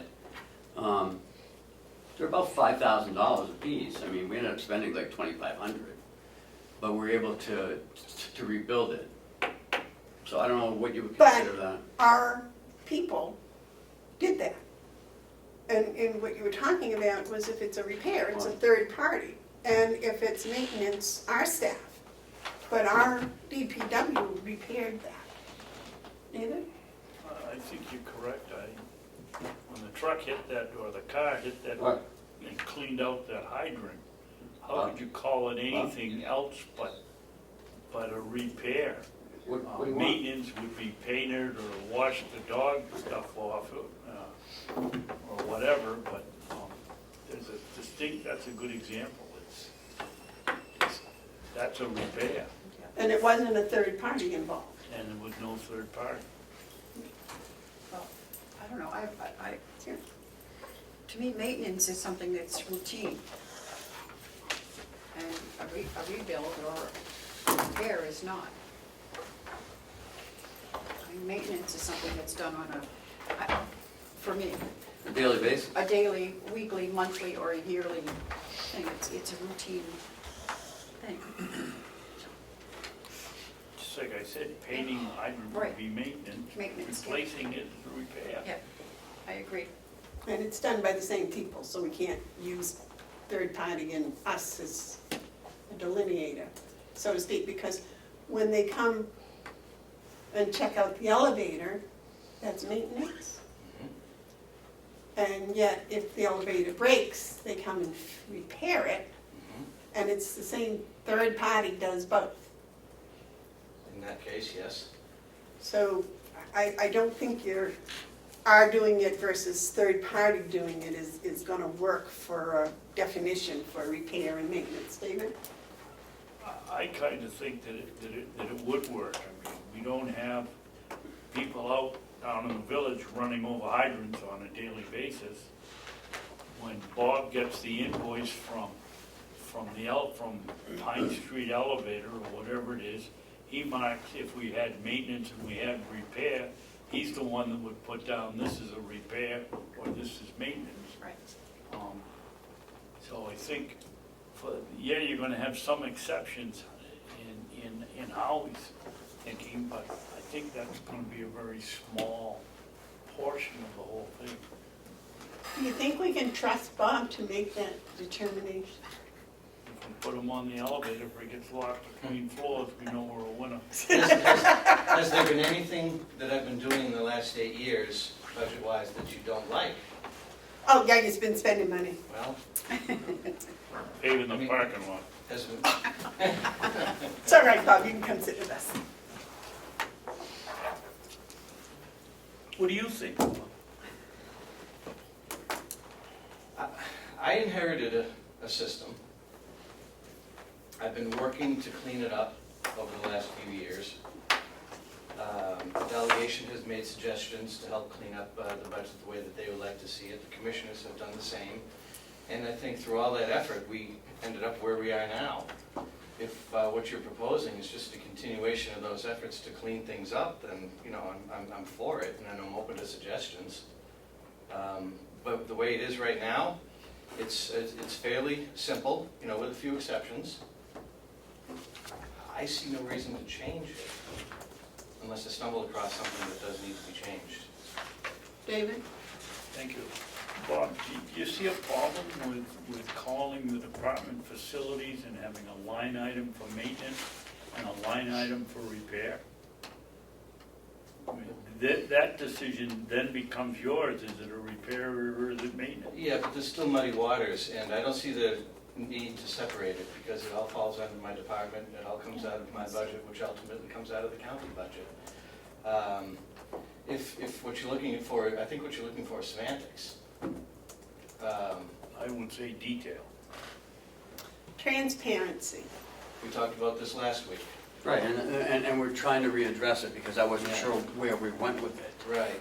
Light bulbs and paint are two perfect examples of muddy waters. Light bulbs and what? Paint, Okay. are they maintenance or are they repairs? For me, they'd be maintenance, because you do them on a regular basis. And you're not repairing the light, really. Yeah, so do the light bulbs come out of the maintenance budget or the supply budget? Well, the supply bill. But it's maintenance. See where things get muddy? If you start nitpicking at little things like this, you know, you can ask questions all day long when it's simpler just to keep it the way it is. We have a maintenance and repair line, and we have a contracted fees and services line. But I think the point here is, do we keep it building repair or just maintenance repairs? Because are you repairing the building or repairing equipment? And is that under the same line? Care of grounds, muddy that up a little more too. Well, that's what we discussed last week, so I'm starting to remember now. Building repair is not the same as the maintenance. How about fixing stuff? So I don't know, I mean, do we just leave it maintenance repairs, maintenance building repair maintenance? I mean, it's in here 3 different ways. Bob, what's your title, your official? Director of Maintenance. Okay, so if you're in charge of facilities, then all the facilities would be maintenance. Correct.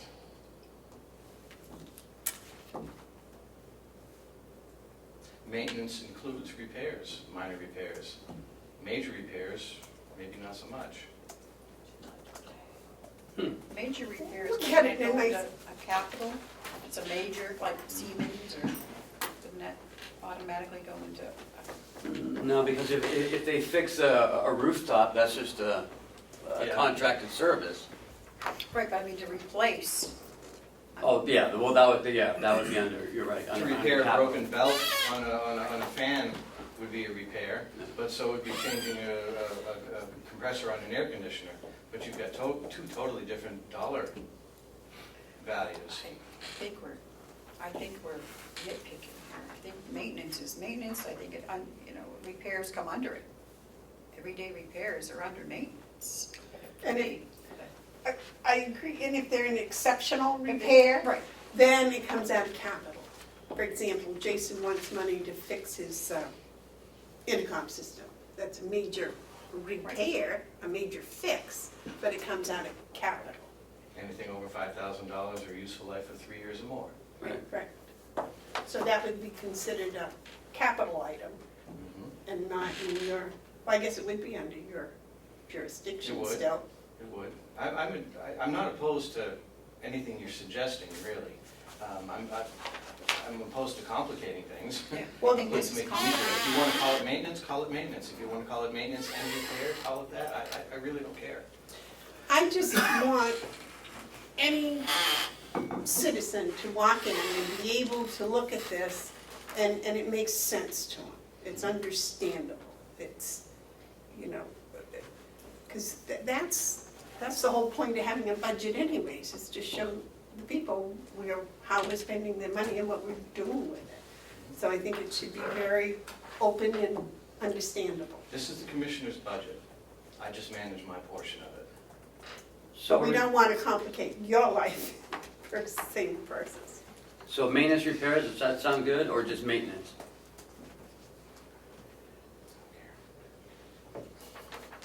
I'll leave that to Bob. David, what do you think? Maintenance. Maintenance? Okay, Okay, sounds fine with me. so we'll get rid of anything that says building repair. The Carroll grounds and 6100 080 is rubbish removal. Is it just keeping it Carroll grounds? That's an area that I think we could clean up. Okay. We could Well, put, the trash would, if we're gonna pull it out, it's gonna go to the contracted fees and services. Correct. So, Oh, so that'll go away anyways. Does the jail have Carroll grounds? No, So that's all it's in? mine's just rubbish, that's it. the line would just go to zero, and the dollar amount would go back to my 4170,029. But, Is the contracted fees and services, what line number is that? 029. tonight. All right, Kathy, can we have an 029 in all of the budgets? In each department?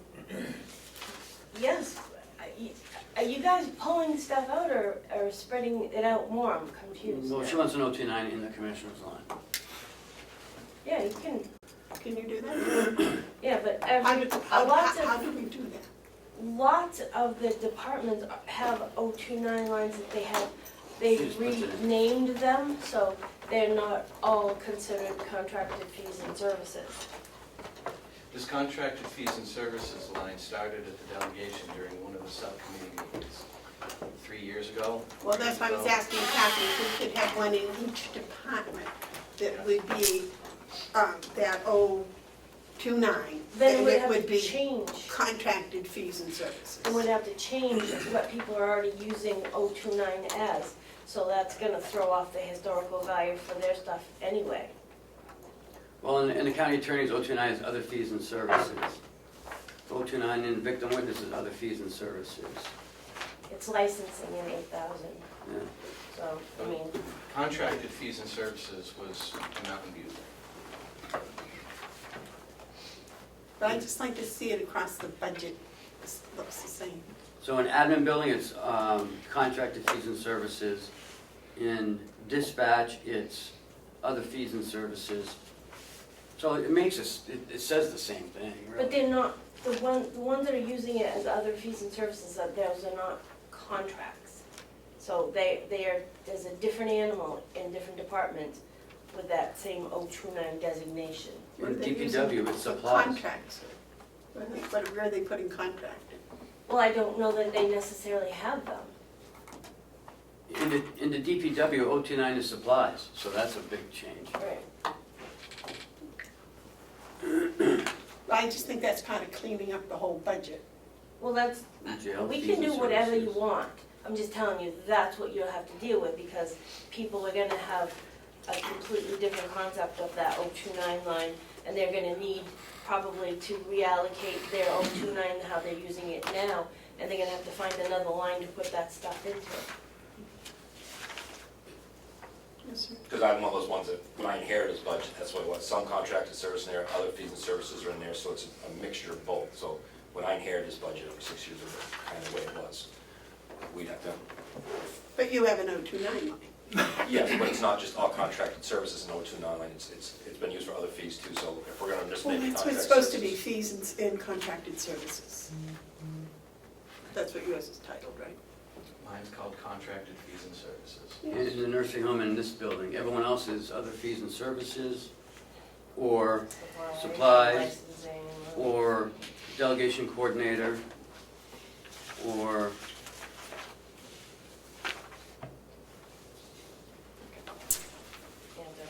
yeah. So what are we doing with that, so I know? Yeah, we'll have to teach all the departments to change all they're gonna have to reallocate a lot of their stuff. Several departments are gonna have to do that. You'll I have think to- Ken's only named 3. So I don't see that as a whole lot of difference than what they've already been doing. They've been, like you've been putting all your fees and services in there, your contracted fees and services. He's gonna have to move some stuff from that line if it's only gonna be considered contracted fees. And services. Right, but if it's only contracted, then they're gonna have to move stuff that doesn't fit under that designation. It's gonna have to go somewhere else in their budget. Oh, I see what you mean. So, But I don't think, Bob, your contracted fees and services, those aren't just for contracts, are they? Is that, Essentially, yeah. you don't have any other services? Are they all under contract? If it has a contract, it goes under Right, contracted I fees and understand that. services. Nothing else goes in there but contracts? Correct. so what are you trying to do? Just have a different line for contract services and another line for other fees that aren't contract? Is that? No, I just thought that contracted fees and services sounds like contracted contracts and other fees and services to me. And apparently, that's not the way it works. It just doesn't make, every line in each budget isn't the same. And that's what I think is very confusing for people. They look at 029, and in some places it's just contracts, and in other places it's outstanding other services and things. And I just think it makes it simpler for the taxpayer to know that what 029 actually represents in each of the departments. But that sounds like that's going to be a major overhaul, so maybe it's something we should look at in Next year. subcommittees or or something. next year. You know, because we'll have all year to work on it. I think I remember mentioning this last year, but right. Okay, so, wait, now, what we're talking about is whether we're going to have a county facilities, and if we do, if it will then have contracted fees and services, maintenance, health and dental, care of grounds, electricity, and propane. Those are the lines, right? No, medical, dental insurance and all the insurances are in, I'm gonna move to 4102, which are special fees and services. The 4197 has the electric, propane, the care of grounds, and the maintenance.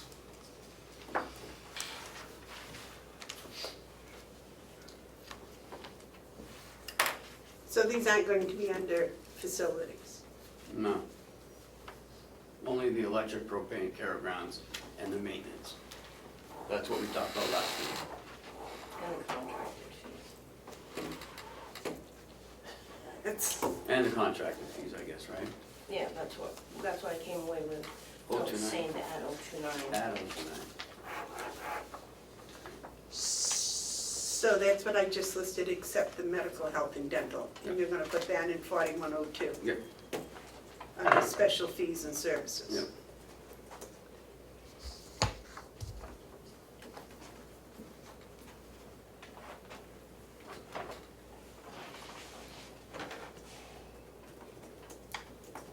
Any comments, David? Terry? Is this going to be, when the budget comes out, is this gonna be with it? Plus a detail for each one of those lines, right? Well, that's what, yeah. Yeah. To show where everything went, so everyone's not looking around. Where everything came from. Yeah. Good. Madam Chairman. Yes, David. Under facilities, what am I missing? Care of grounds, contracted service, propane, electricity, and what was the other one? Maintenance. Maintenance, thank you.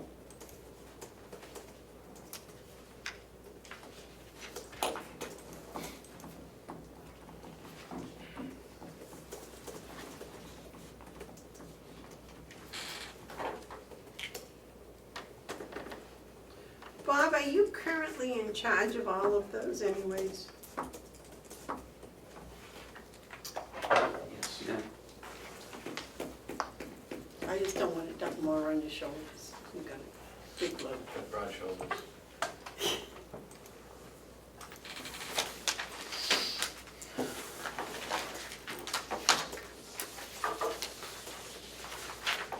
I think that's going to take a motion to approve, isn't it?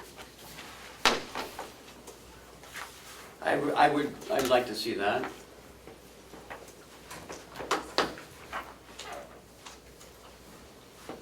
You want to make a motion? I'll make a motion that we put under facilities, care of grounds, contracted services, propane, electricity, and maintenance. Is that correct? I believe so, yeah. I'll second for discussion. Okay. Do I smell it? Motion's been made and seconded. Is there any discussion?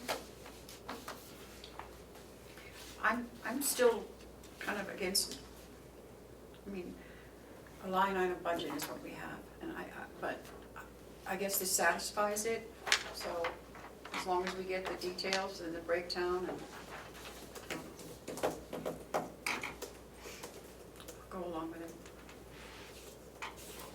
I think it needs to be that Kathy, when the budget gets printed, this detail has to be with it. This sheet here. Yeah. Yeah, yeah. For, we can't just say facilities, X number of dollars. They have to be able to see this and then see where all the propane is going and where all the electricity is going and that. I know it's a lot of extra work for you, but I just think that's very important. Unless I'm not understanding correctly what you are asking me, it's not. Okay, good. Any other discussion? All those in favor say aye. Aye. Need a motion on the medical.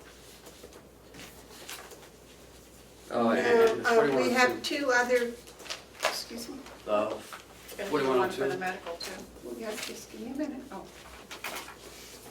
We have two other things that were brought up I'd like to address. Number one is they'd like to move medical, health, and dental insurance. That's medical health insurance, right, one phrase, okay. And dental insurance to special fees and services under 4102.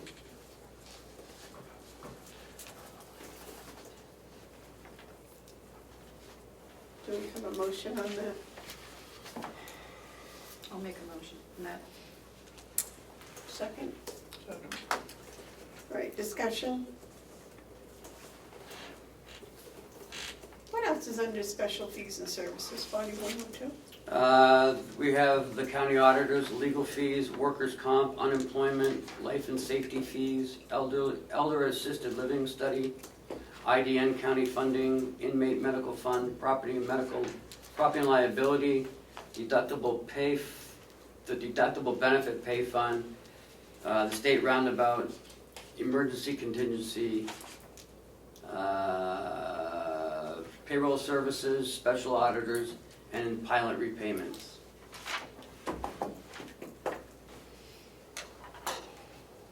But there's another, property and liability over in the nursing home that's coming over here, and also that's it. So currently, the medical and dental are in each building, in the 4100 line, the 6100 line, and the 5100 line. So we're moving them out of those into the 4102. And they'll also be broken out by the other things? Yeah. Okay.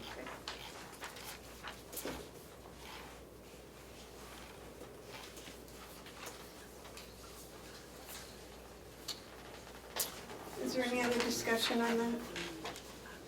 No. Where'd you get that sheet?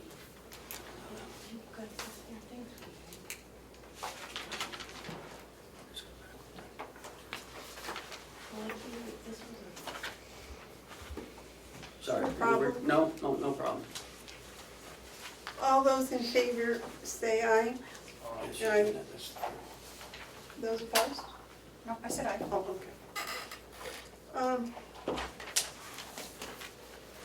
Is that all we need to discuss about the budget today? And the unemployment insurance and property and liability. Oh, yeah, I got it here. So currently, we have half of it in 4102 and half of it in 5100. So I want to move it all of the 4102. But have a breakout like this. I'm sorry, that was unemployment and what? Workers' comp, unemployment, and property and liability. Oh, I thought we just, Well, right, there's half of it's in the 4102 and half of it's in the 5100. so it's all coming over to the 4102, but there's going to be a detail that Just like shows we have where here. it goes. Exactly. All right. And unemployment. So I'll make that motion to add all of the property and liability and all of the unemployment to 4102, special fees and services. Second. All those in favor, oh, is there any discussion? All those in favor say aye. Aye. Okay, and then the other thing is the question, do we want it the Carroll County Jail or the Carroll County House of Corrections? It's got, I guess we have to decide on one or the other. Same place.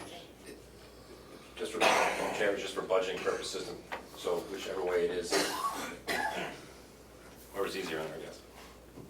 Well, the jail It's only just has a 4 name. letters. Yeah, I thought we had both a jail and a house of corrections. we technically do. Okay. But if you wanted to, some people want to simplify it just to make it easier to read, so. Jail's shorter and sweeter. Okay, I made a motion as to the choice, House of Corrections or jail. Make a motion that we use the term jail. I'll second. Is there any discussion? All those in favor of the Carroll County Jail title say aye. Aye.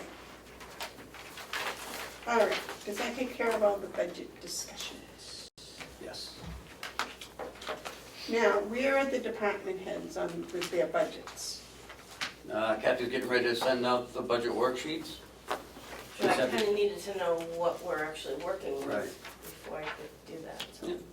So Okay. everything's finalized, I'm sending them out. Would you also send a note to them that we would like it November 1st? No, how long does it take us to do it? This is what I need it by the end of October. So I've scheduled the whole week of November 4th through the 8th to do nothing but budgets. And on Wednesday, you know, we'll do all of our stuff too, but you gotta come down every day for that week. And then the following week will be reserved for any last minute adjustments. And then November 15th, we're done and sent to the delegation. Sounds good. And the towns? Oh, yeah, the towns, DRA, all that stuff.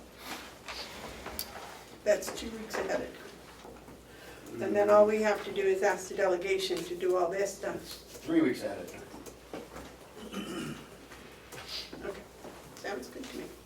Do the department heads know this? Some do, some don't. Be nice to tell them, wouldn't it? No, Soon as I get the budget to them, we'll have a meeting and we'll go over everything. Okay. When is your department head meeting? I haven't set it up yet. Well, don't you have it at the same time every month? I haven't had one for quite a while, so. Should one of us go to No. explain why we want to make the budget a little faster? No, I can do that. But we can go if we want to, right? You can, but, I mean, yeah, I guess if you want to go, you can. I just might, maybe my first one, so I might go. But I won't charge the county. Oh, wow. That is so kind. Is that called like elective? Yeah. Okay, next is acceptance of prior meeting minutes. I thought we did that last week. No, we had some other ones to go over. We had some public ones to go over. We did non-public last week. You guys are all set. Thank you very much for staying and coming over and working on this. Yes, David? Before Howie leaves, I had it under Commissioner's update. I'd like to ask him a question. Certainly. Could, Howie, is it all right if David has a question for you? Oh, certainly. Howie, this is a short one. Where are we on the assisted living survey or proposal that we were gonna send out? The RFP is completed, it'll be ready, it's gonna be put on your agenda for next week, but it is complete and ready for your, this will be your third review next Wednesday. So we haven't let it drop. It has not dropped. Thank you. It is actually complete, it's on my desk, and subject to your third review next week, will be ready to be sent out with a, after it's received, I've built in a 90-day response time, so that we'll be well on the way. Good, thank you. Thank you, Commissioner. Thank you very much, Howie.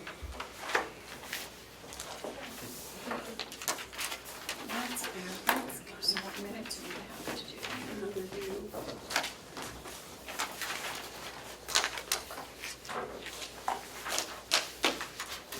We're gonna have to take a quick recess. I gotta run downstairs and get them.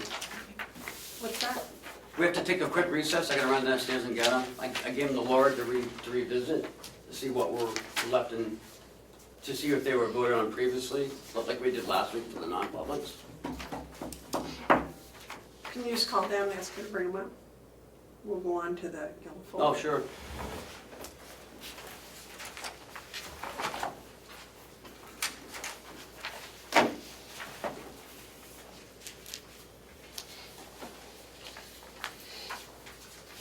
Hi, would you bring up all those, all the public minutes that have to be signed?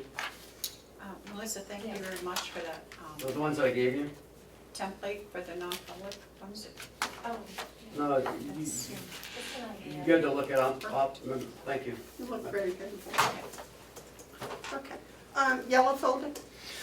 Yeah, I got Hale's location stuff yesterday, so.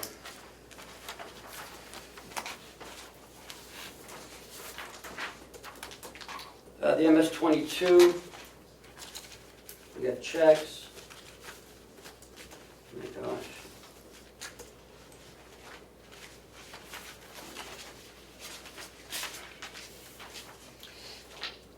We've got the ambulance proposals.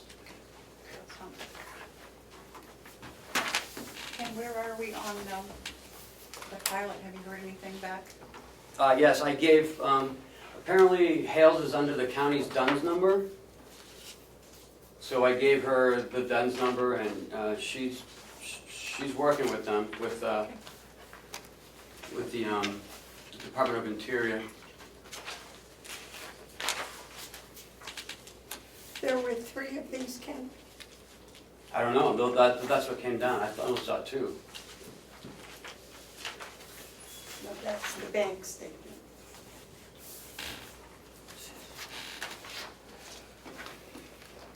Thank you.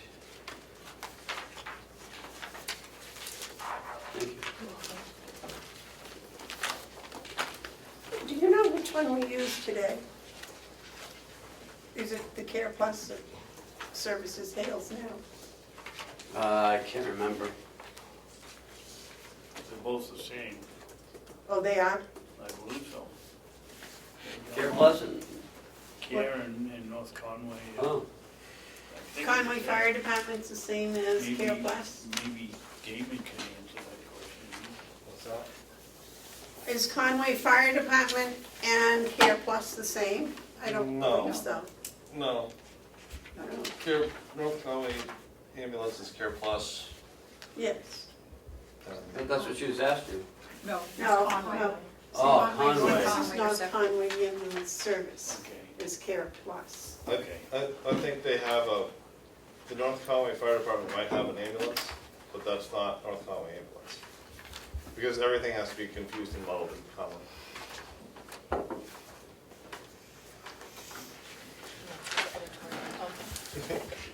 Does that have a bid on it, the last Yes. page?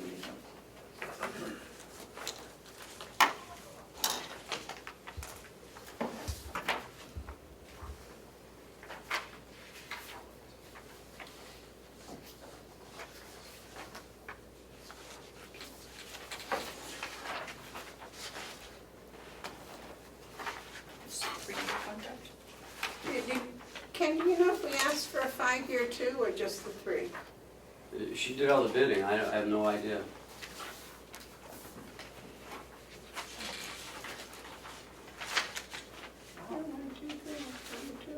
Madam Chair, can I just have a clarification?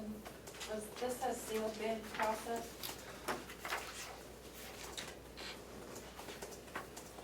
I told her that the commission wanted to go out to bid for ambulance service, Oh, and also for assessing services. so she did the advertising and didn't come? Right, but I don't do anything of Hales down here, I don't do any of this stuff. I think what she did was she probably solicited the 2, there's 3 services on No, here. she said that the bids were due last week. Oh, so, It looks like she opened them. there seems to be quite a bit of difference between the 2 Yep. for the 3-year. There's not 3 copies, so we'll share them.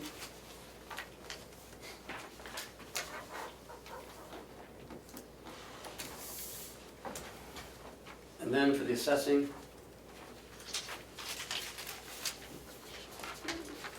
And she didn't have the numbers for how many runs there were made.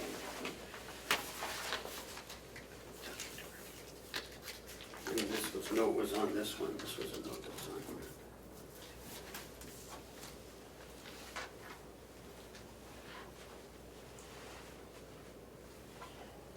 Did you have the CNP proposal? Yeah, but that's the one I gave you guys. That was the one for like 25,000 for 3 years. And that's when you guys said you wanted to go up to bid on it. So I'm not gonna use that, because that's. They didn't bid, Right, they didn't bid on it. right. So I'm not gonna use what they sent us in the spring.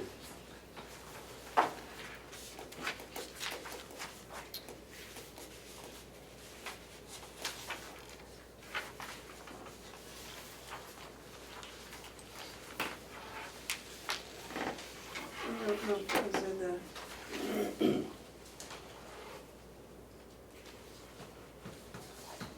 Oh, well. Huh.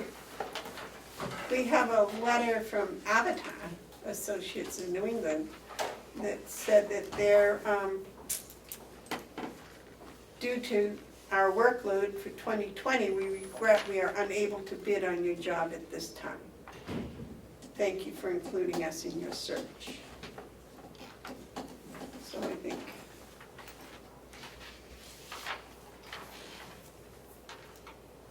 Is that who the NCP was from?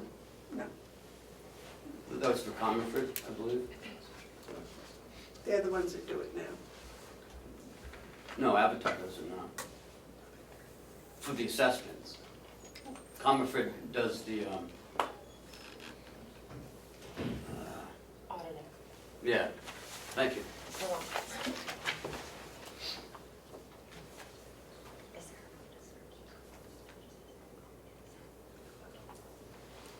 All right, I don't know, but I believe that's the number.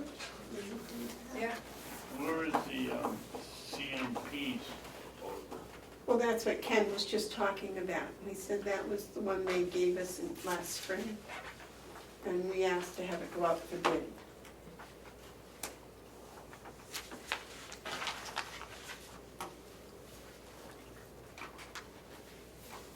So What were we paying? Do you remember, Ken? What was theirs? What did we pay? I don't remember. It was like 25,000 a year for 3 years or something. do you have it in their budget? I'd have to look at that budget, I don't have it in front of me. Oh, Because this doesn't seem like it's. No, this it's is only the school. 7,500 for the year. I- Something must be wrong. Either that or we forget. It's all school stuff. well, that's There's not what, much there.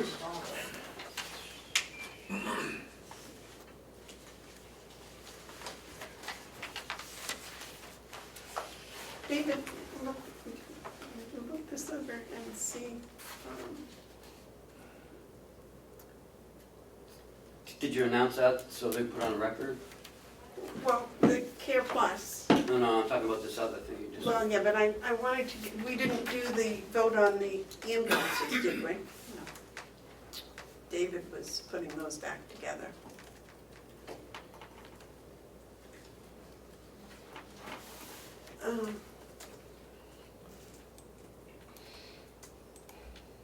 Aren't you gonna table it for a week and review it? Well, I was going to just declare the parent low bidder, but I'm trying to figure out, it says here, their 3-year total is less than 1 year for the other company, and I want to make sure I'm reading it correctly. And that's why I wanted all together, the other two, to read it and see if I was reading it correctly, because that seems to be what they're saying. So, Well, it wouldn't be. Yeah, wow. okay. Care Plus, North Conway Ambulance Service, for the 3-year contract, bid $38,000 for the first year, $38,200 for the second year, and $38,400 for the third year. All patients transported will be billed for services provided. And this from Conway Fire Department. Their service is, for the first year, $17,500. No, 35,000. They do 2 payments or something. Okay, that makes more sense. Thank you. See, that's why we have 3 people read this. The first, second, and third years are all the same, and they're $35,000 for each year. So the apparent low bidder would be Conway Fire Department at $35,000 per year for 3 years. David, did you do the total on that? No, I thought you did. No, All right. but I got a question on it. Question? It says here, subsidy is required, what did I see about the insurance? All patients transported will be billed for services provided, insurance or indirectly. So we pay Care Plus $38,000 a year roughly. They haul somebody, they bill the people, and I assume that they keep the money that they get paid. What happens if there is no payment? I would expect they put it in a collection agency. It doesn't somehow come back on us. No. All we're doing is asking them to provide ambulance service. Yeah, I The understand that. Patient is responsible. I think that's what that statement says. All patients will be billed, meaning they will be responsible. Okay. So the apparent low bidder is The other one. Conway Fire Department. And I think probably what we should do is get this back to Kathy and for her review and then go from there. Yes? Madam Chair, you had asked me about the numbers in the 19 budget Yes. for Ailes. Let's see, the ambulance service was budgeted for $38,000 for 2019. Okay. So it must have been Care Plus. Yeah, it Yeah. does show that it was Care. Care Plus. And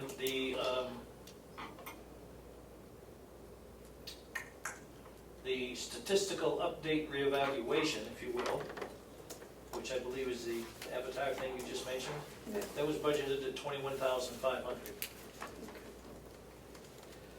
All right, so the apparent low bidder is Conway Fire Department, and we will send this back to the administrator and have her verify that all is as it should be.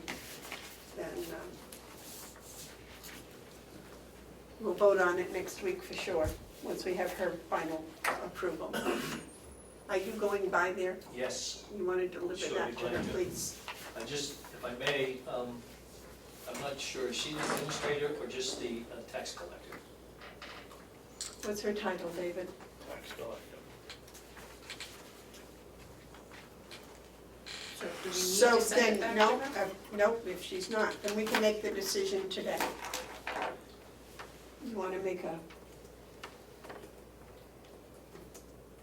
or do you want to keep it a week and I'd compare like it? to keep it a week. Okay. We will, the administrator, and compare the two and get back to her next week. Please make sure that goes on the agenda for next week, please. Thank you. Do we have any commissioner updates? What about the Avatar? Oh, I'm sorry. Just run along here. What's the other one? David, do you have the second one What? for the No. assessment? Oh, this one here, yeah. There was only one bid for the assessment reevaluation, and that was Whitney Consulting Group. And if I am correct, this is a total price of $7,500, which something doesn't seem correct if it was $21,000 last year. This was what was budgeted for 2019. For the reevaluation or for, Yeah. yes, As I understood it, that number was put in there because there was no real understanding of what it was actually going to be for 2019 with a potential change. So it was sort of a number that was sort of utilized to put in the budget, if you will. Weren't there two evaluations? Yeah, there were two things. And I can't remember which one was which. One is just in the community itself, and then one is comparing the community to the state, I believe, or some other entity. So I'm not sure, this must be, this says the complete statistical update of the value of all taxable property in the town. So I think that's, down here when they do that, they go to every single person's house and reevaluate the entire property. No, they don't. On the statistical one. The statistical one, they take few houses in different areas and compare the price of what the house was, or a comparable house in the area was sold for, and they increase their assessment or decrease their assessment based on that. The other one is a physical, every 5 years that they have to. Okay, so one's a statistical reevaluation, which is what you were saying, and the actual town reevaluation is the 5-year one. Yes. Okay, so and this is for the statistical at 7,500, and I think we have to do also the town one, That's what I was thinking. So I think this is the only one. Do you think we should study this for a week, or do you want to just accept this one? The 7,500 for the statistical update. I would make a motion that we accept it. Can you come? Well, I'm not sure what we're accepting. We don't have a copy of the bid, we don't, It's right here. I know, but is that a copy of the bid? No, the actual No, that's a advertisement? good point. This isn't the one that came in the spring, isn't it? No. Well, We got last. Joe has some information that. Yeah, if I may, not to try and confuse the issue, trying to clean it up a little bit or clear it up. The budgeted amount of 21.5 for statistical update reevaluation. It says on a footnote here in the budget, assessors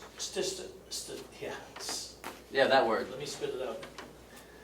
Assessors, Statistical. thank you, statistical update work, question mark, split into 2 years, question mark. So that 21.5 looks to me like it was for 2019, and probably 21.5 for 2020. I don't know what you have in hand there, but that doesn't sound like it's apples to apples to me. No, that's 7,500. That's why I'm wondering if we can just get the advertisement from Kathy to see what Yeah, let's wait. what the specs were, because Okay. something's not right. Let's wait some. Where's the other two that you were going to? Right in front of you. Oh, there it is, okay.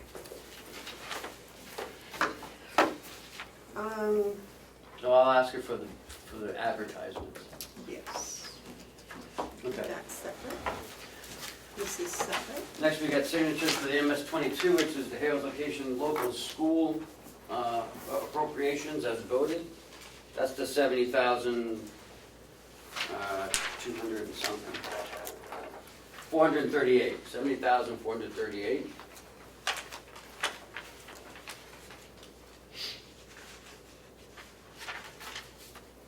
I haven't heard back whether they get their 1 student or 3 students yet. But you said we don't pay until the first of the year, is that what you said? No, Well, this is in the budget, so we need to send it in. it's in the budget, so. So as superintendent, you're recommending that the clerk and the board member sign this? Yeah. Is that a motion? Or do you just tell us what to do, Mr. Superintendent? I thought we already voted on I it. think we did. Here's the MS-26. It's the same thing, but only different. This is just a report. Yep. You do those. It's the same thing, it's 70,438.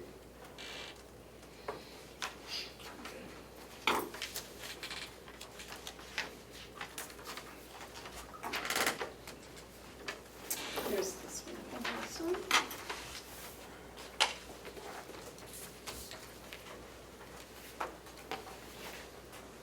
And here's the 2019 warrant for the 70,438.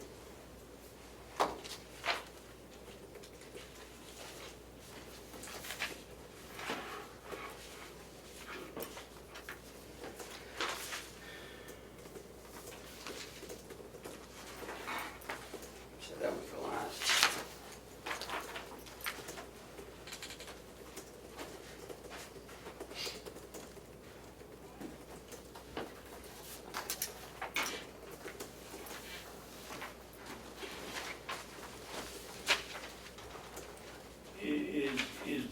Is this posted?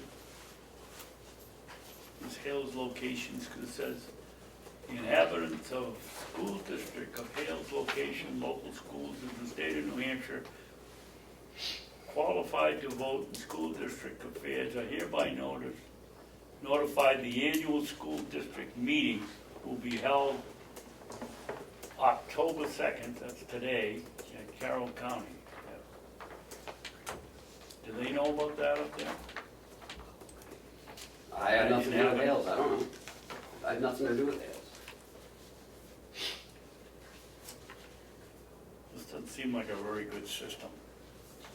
Again, it's an unincorporated town that I don't think you can have meetings. Well, I would think if we're calling for a public hearing or a public meeting, and somebody wanted to object to the cost of the education, then Again, I don't think you can do that. The selectmen have to pay the school district directly from the Hales location. And there's no board, It's you're the, we are the board. right, and there's no meeting requirements. Because there's no board, there's no meeting. We actually have control of the disbursements of the funds, is that right, Joe? I believe that's correct, and if I may answer Commissioner Babson, I believe that document you have there is dated for today, because today, in reality, you are acting as the school board and the selectmen, all in one. And that's why it has that date on it, I believe. Well, it was notice for a hearing, and my question was not whether it's legal or not, but was it posted? Or has it been posted? Did Kathy post it? Yeah. I can check, see if I can reach her.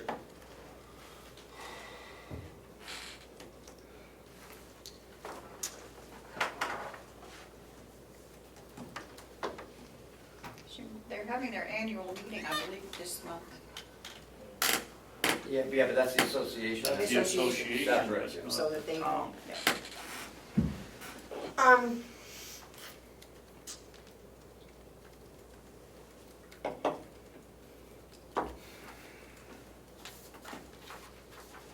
So it says here at the place of meeting, which would be here.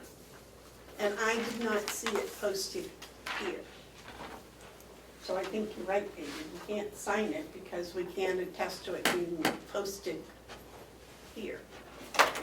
You read it, see what- Tested it in being I- a legal meeting. I think that's just state language. I personally don't think it applies to Hales location.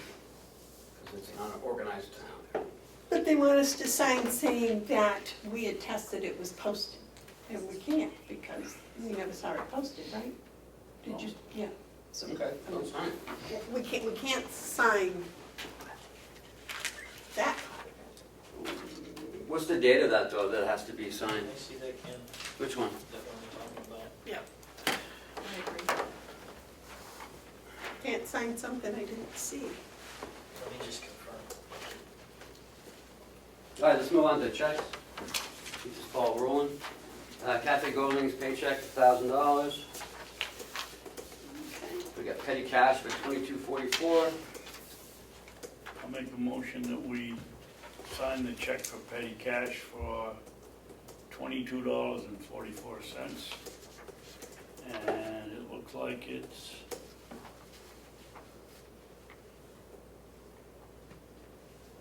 office supplies, office supplies, office supplies. Because they're all office supplies. I'll second that. All those in favor say aye. Aye. Aye. Oh, so Joe has to sign. Joe Yeah, signs. Joe seconds it. You don't have to anymore. I need a motion for that one. I'll make a motion that we pay Kathy Golden $1,000, is that per month? Yeah. For regular monthly fee? You want to second that? No? I'll second it. All those in favor say aye. Aye. Here's a check for Carroll County for $9,000 for administrative services. I'll make a motion that we sign the check for Carroll County for administrative services for $9,000. And I'll second. Okay, is there any discussion? All those in favor say aye. Aye. So the next one is for Comeau for Niederman for $862 for 8 pickups in half an hour at $92 an hour.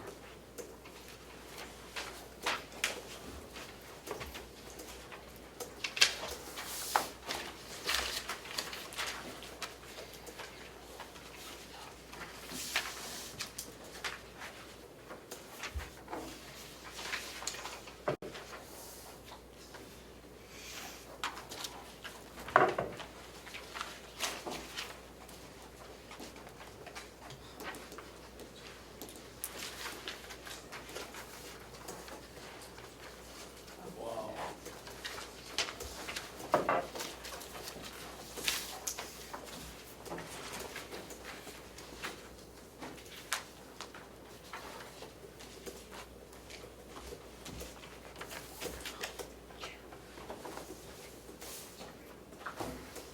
And what is this for?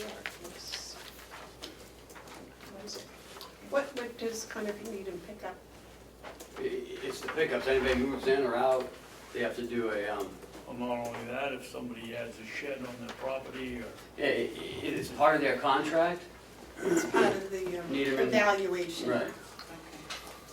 that's pretty expensive. They charge us for what? An hour? A half hour. A half hour and they picked up 8 of them? Well, there were some new sales in there over the summer. Must have been 8. They couldn't have spent much time there. They got $816 in a half an hour for looking at pieces of property. So they were pretty busy. I do have a motion. Not for me. No, there's no motion. I'll make a motion that we sign, allow Joe to sign the check for Coniford Nieder Perkins LLC for Hales location. I'll second that. Is there any discussion? All those in favor say aye. Aye. Those opposed? And you're also handing you the, or whatever it is. For monthly report? Yeah.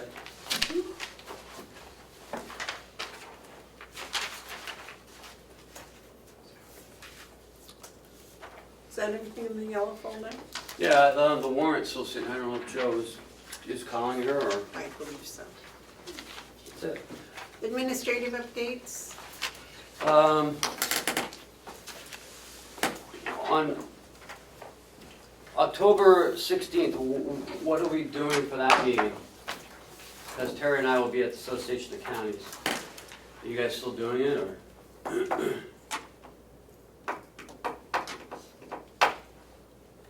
When is that over? It ends the 16th. It's the 15th, it's the 14th, 15th, 16th, we're only going to 15th and 16th. So why couldn't we hold it the 17th? Is that a Friday? No, it's a Thursday. Oh. I have a doctor's appointment in the morning, so I won't be in until about 10 o'clock. About 1 o'clock on 17th. Well, I was gonna ask, what about 11 o'clock? Wait a minute,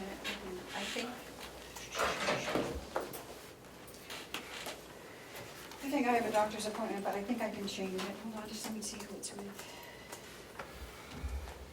I just got it in the mail today.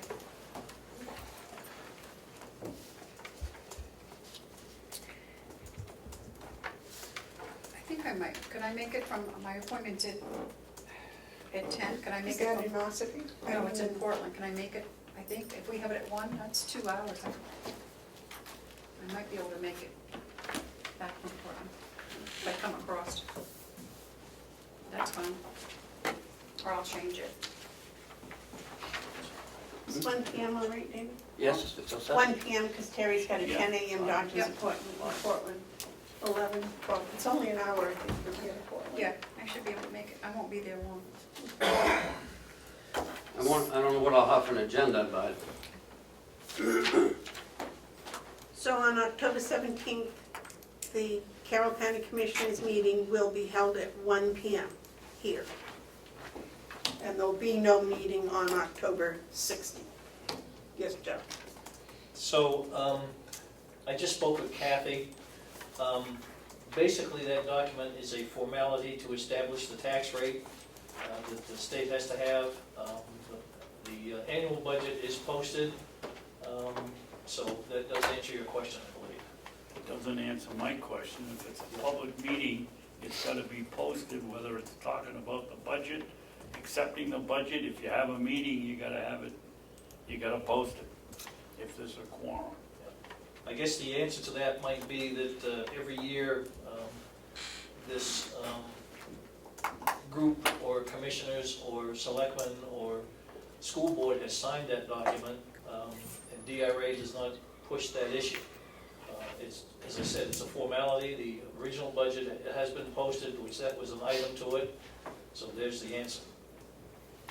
You've signed it previously, and now I'm not sure what you want to do with it, but it does have to get done to establish the tax rate.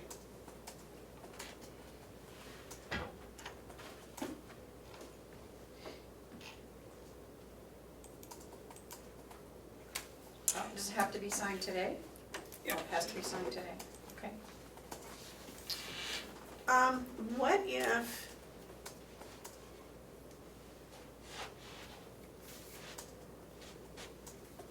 so she said that she has posted, The budget was posted for town meeting purposes, excuse me, for meeting purposes. I guess you would call it town meeting purposes, yes. And included was that item in that document. okay, so she's saying that it was actually posted up As there. part of the town meeting, That, it showed that item. but not that the meeting would be October 2nd. October 2nd is your meeting right here and now. I don't read very well, but it says the state of New Hampshire qualified to vote in the school district affairs are hereby notified the annual school district meeting will be held as follows, October 2nd. It's a meeting, it has to be posted. I have a question for Ken. Who, because it's an unincorporated place, are they qualified to vote in school district affairs? no.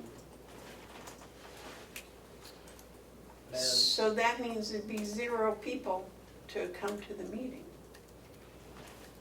Because there's no vote, there's never a vote, there's never a meeting, there's never.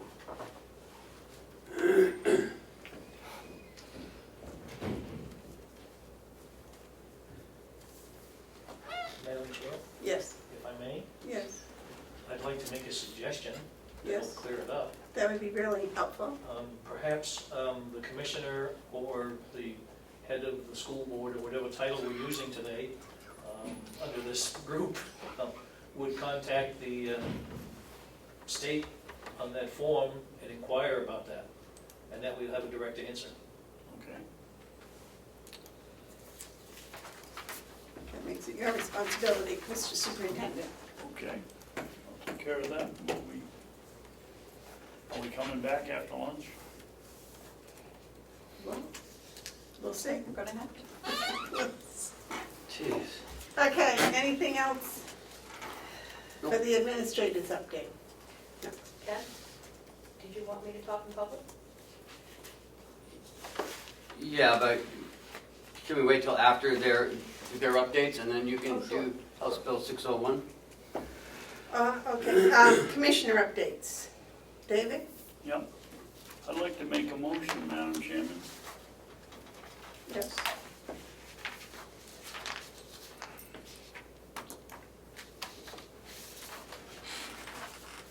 I move the beginning of October, in the first week of October 2019, that the Carroll County Board of Commissioners only be paid for commissioners' weekly meetings that they attend. And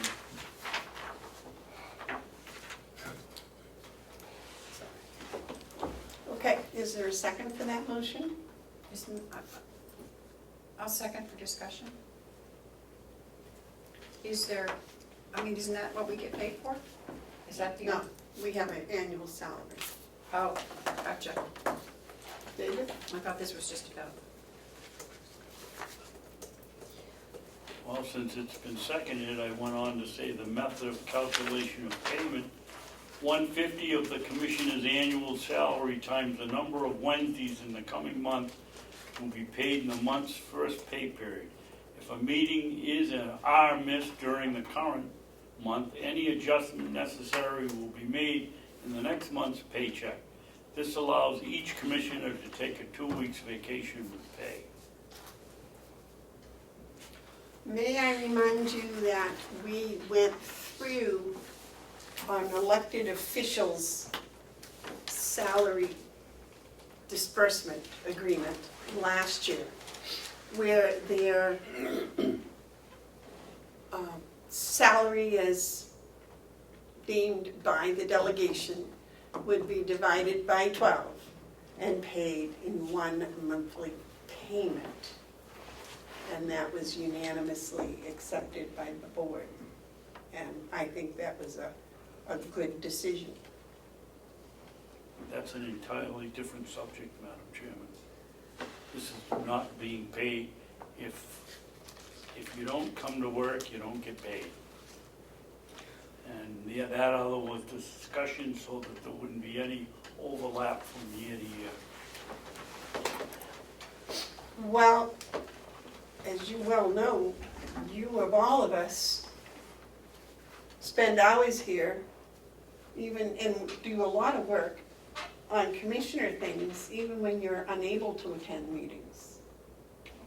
Madam Chairman, I don't think I've missed one meeting in the last 10 years, if you count electronic, telephone. When I had my knee on my hip operation, I was on the telephone, so I haven't missed any meetings, so it doesn't affect me, but go ahead, whatever. I'm assuming, Mr. Babson, that this is because I missed last week's meeting, and you have a problem with that? I don't want to make it personal, Madam Commissioner, but this isn't for this isn't just for this board, it's for any board from now on. I said beginning October 2019. Comment, Ken? You said any board, what do you I mean, any future commissioner. Oh, okay. It I don't know isn't, if this you is do that. not a shot at anybody. Well, I think in their great wisdom, whoever wrote the RSAs put the commissioners on an annual salary. It was not a per meeting basis, it was an annual salary. And some commissioners in some counties only meet twice a month. They don't meet every single week as we do. So I think the annual salary is what we are supposed to get paid per year, regardless of how many times we meet. Up in Carroll County, they only meet once a month, but irregardless, the commissioners can set when you would get paid. I mean, it's just a motion. It's like any other motion. You know, so if it's not passed, it's not passed. If it's passed, then it's a motion, it's what you wanna do. Well, I personally am not in favor of it, changing anything. I like the way it is. Comment? Anything more? No, I just, Joe, you have a I'm comment? from old school, I guess. Yes, I do have a comment. It's a subject that is delicate based because the commissioners themselves are the ones obviously making the decision. But it does occur to me that while the amount of time and effort that's put into this position as a commissioner is certainly much more than the annual salary, in my humble opinion. I'm not, looking to overpay people, but I'm certainly not interested in making the job any more difficult than perhaps it already is. So it would seem to me that we're kind of splitting hairs if somebody misses a meeting or two now and then. But I do believe the commissioners do spend a fair amount of time both on and away from the facilities on their work.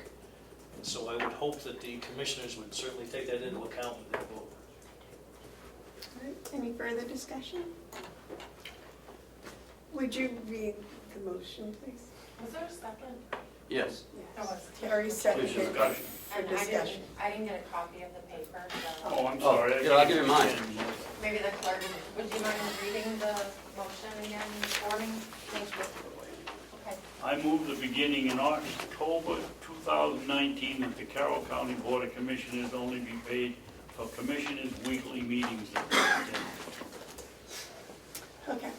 All in favor say aye. Aye. Those opposed, no. No. Motion fails. Any other updates, David?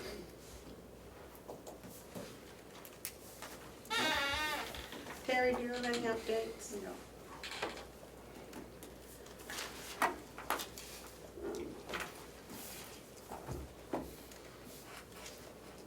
I don't believe I do, but Lisa, you have. Lisa wants to discuss HB 601. She was there yesterday, Okay. so I hope she has some good information. What was that, HB what? 601, 601. what's your stuff? Assurance deeds.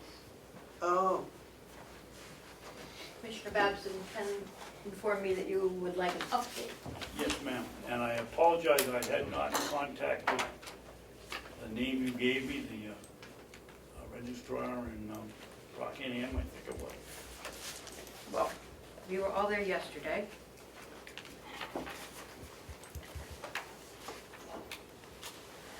This is the original proposed and the amendment to. I only, well, you got them printed out, I've read it all. I tried to. Thank you. Yeah. And this is a memo which I'd like to go over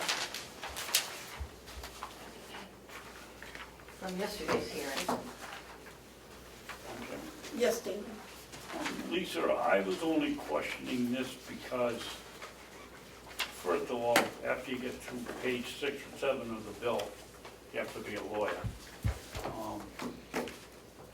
I was left with the impression when you came in and talked to us the first time, that the consequences of passing this bill would be if you had a easement on your deed that was over 40 years old, you'd lose it. It would be voided. That's what you told us, or something very similar to that. Well, if you look at the bill, there, Well, wait a minute. Is that, I want to make sure that I didn't misunderstand you. Didn't you say something like that? I didn't say 40 years. If you look at the actual first submitted bill, Okay. there are guidelines in there of what needs to be done to perform the process that goes hand in hand with creating an assurance deed. And it's a survey, a title search, quite a few things that would need to be done and it's a very expensive proposition to create this assurance deed. And the, Excuse me, Madam Chairman. Yes. If we're gonna have a little discussion on this, can we, instead of going, Madam Chairman, this, Madam Chairman, that, can we converse here with, Well, I was just trying to figure out where she was going, whether it was the discussion, or whether it was the cover letter, or whether it was the answer to your question. That's because I was lost. Because he had asked about easements after 40 years would be lost. this, Madam Chairman, Was may I? that your question? that's what I thought she told us when she came in now. She might have said 35 years, but it was out there a long time. I believe it was 40 years. And in doing some research in this, what I discovered is there's some gentleman from down south somewhere in the state that's come up with a process that would eliminate the need for the registry of deeds. Is that correct or incorrect? How about I try and answer it through a description of what happened yesterday? Okay, go ahead. Okay. So yesterday was a work session of the subcommittee that is studying the assurance deed In the legislature or? in the legislature in Congress. And HB 601 was summarized by the chair of the subcommittee, Representative Williams, as a bill that would create a mechanism to get a deed with marketable title, which protects from future issues. To create an assurance deed, you spend lots of money up front. You have an attorney, you have title search done, you have surveys done. And once that is done, the property is transferred and easily sellable, which supposedly makes transactions less expensive in the future. Now, that's the generic summary that the chairman of the subcommittee gave. So is this bill needed? Is an assurance deed needed? Is there the assurance deed process creates this deed which then does not go on public record. The application for an assurance deed would go on the public record only. Excuse me, And you said if you get the assurance deed, it doesn't go on the, correct. An application saying that you have applied for an assurance deed would be put on record. So initially, the bill was to create a irrevocable trust that would be a private entity that would hold the title and would be closed. So it creates a privatized land registry system okay. outside the registry. Between the last work session and this work session, they amended things and took away the irrevocable trust, but they didn't create another housing. So it's all up in the air as to what would happen with the, what ownership entity would care for this privatized record. So it creates this private system which is closed, not open to the public, and only the application is recorded at the registry. After that, ownership is not available and transactions happen outside the public record, which is outside the public interest. So there's no, currently what we have is a public office which cares for all the property records in the county. And these records are public, they're made available to anyone who wants to see them. That would not happen with this assurance deed process. So you end up with a two-tiered system of records. Well, Lisa, excuse me. If it's just the application that's being recorded,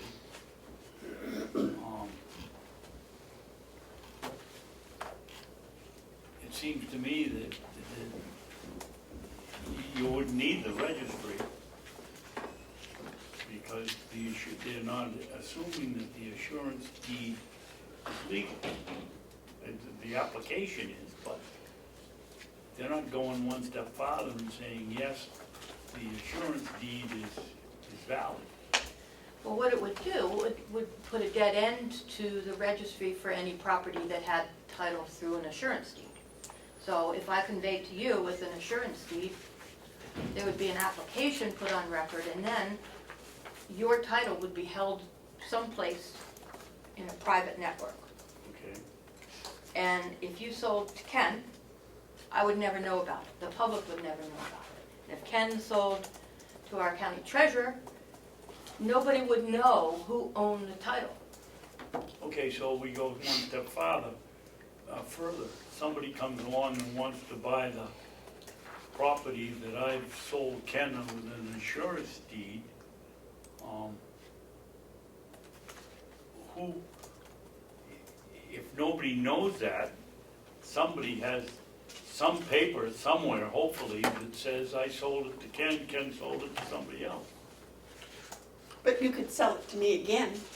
But nobody could, you couldn't do a title search because it's all Right, because closed there behind, isn't one. behind closed doors. So let me backtrack a little bit. There were quite a few bills that were introduced in relation to promoting workforce or low-income housing. And this was one of them. And the idea would be that it would have upfront costs, but it would save costs in the long term. I don't see how it will save costs in the long term. The registry costs are minimal. You know, we haven't increased recording fees for the recording a deed for 30 years. And this private entity is not going to be free. To get through that closed door, you're going to have to pay. Somebody's going to have to create this. But the idea was that it would be to help workforce housing. Well, they did pass one of the bills effective July 1st that exempts low-income and workforce housing from transfer tax. It's another exemption that went into effect, and that will save money for that. But I don't see that creating a separate registry for these titles would. So another thing that's very harmful, I believe, is that it purports to protect against future issues. Well, future issues are title issues, and title issues exist because somebody or some entity has rights. And the rights such as rights of ways, mineral rights, water rights, timber rights, these would be extinguished in an assurance deed process. Extinguished, without notice to the person who holds the assurance, holds the right. So an example is a neighbor of mine who owns 1,200 acres of land, and she has a right-of-way that was in a deed in 1834. The last recorded deed it was in 1844. It's not in a deed since then. These rights would be extinguished because the process that they created with this assurance deed doesn't go back far enough to find those rights. That was where the 40 years came. That's the problem with whether it's 40 or in some cases it's 85 years. The number of years doesn't matter. It's the process that takes away. It's a taking of a right. But in here, somewhere I did read the whole thing. It assures somebody that there's no encumbrances. That's what they're trying to do, which And takes the away a encumbrance right. would be a right-of-way, wouldn't it? Could be a right-of-way, could be a water right. They're all different kinds of rights that without proper or adequate notice would be taken away from you. Or from, in this case, from this person who owns a right-of-way to get to her property. And there's no recourse. There's no judicial oversight. It's all just purported to be behind this closed door that they can do this, and it's in this bill. There's no oversight whatsoever. So New Hampshire does maintain a system currently which legally can extinguish rights. It's a process that happens in the courts. It's called quiet title action. And the quiet title system protects against takings from people. The court actually appoints a guardian ad litem, and they do the research to seek out potential rights, and they bring those people into the process for extinguishing claims that need to be dealt with. It doesn't ignore the right, it doesn't take away anything without bringing people into the process. So we have a good system in place, and the ultimate question here is who does 601 benefit? It doesn't benefit lawyers or title searchers or the public. You'd not be able to search title. It provides a mechanism for taking away rights without adequate notice, and it creates a separate private registry resulting in a two-tiered system, and I can't see how it would lower costs for anyone. I think it's in the public interest to continue on with only the current system, and that there's no need for it. The next hearing, where it's going to go to the full committee, is on October 23rd. Yesterday, there were 6 subcommittee members there. It was voted to ITL the bill in the subcommittee level. It was a 4-2 vote, and afterwards we were encouraged to write letters to the full subcommittee to explain our issues with this bill, so that the full subcommittee would ITL the bill. Lisa, Can comment? is this put on by Kermit Williams? Yes, How many times has he tried this? it's been 3 years now. Are any of our representatives from our county on that committee? On the subcommittee, no. Okay. On the Commerce Committee, yes. The chair Rick Butler. is Representative Butler, Well, I knew that, but he was not on the subcommittee. So I will send out my thoughts to all the members of the Commerce Committee, and I would encourage you to do the same. Do you have any other questions, No, Dr. Davis? thank you for coming in and Sure. giving us more insight to what's going on. Do you have any questions, Fred? No, thank you. Thank you, Lisa. I have some preliminary numbers for September. Oh, yes! Are they good? They're Outstanding. extraordinarily good for September. Yes. I was excited when somebody gives me This numbers is- and this graphs. Preliminary, I must say, because it's only the second, but we think that it's pretty accurate. August was an awful month. September was a booming month. Thanks, Lisa. This has So- been an unusual year, It's hasn't been it? up and down, and up and down, and up and down. But the gross is, That sure helps. yeah, the gross is up for the year 8%, but the net for the county is up 3%. And the gross for the month was up 44%. 903 million versus 903,000 versus 1,302,000. It's been busy. You wanna write this down, obviously? Lisa, going back to this committee, who marked these up? I did. So the highlighting is yours, not It the is. committee? It's mine. Thank you. Yeah, that's it. Unfortunately, I didn't keep a clean copy. Very nice, Lisa. Thank you. January 16th, 19th. August 8th is Did you have public information for us? Do you have the prior minute Yeah. meetings? Minute, I just had to give it to minute, Melissa. so she's meeting ready. minutes, there we go. Prior meeting. August 8th. never, it was never approved, but this is 2018. 18? No.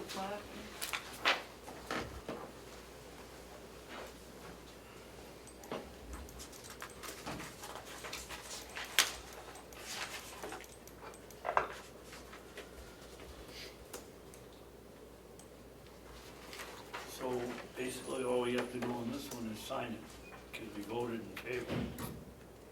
All in favor, so No. voted. That was for the week before. That was for August 1st. Oh, These are for August 8th. I'm reading what went down on in the meeting, not up here, yeah, you're right. So just vote and sign it. I mean, it already happened. Make a motion, we approve the minutes of August 8th, 2018.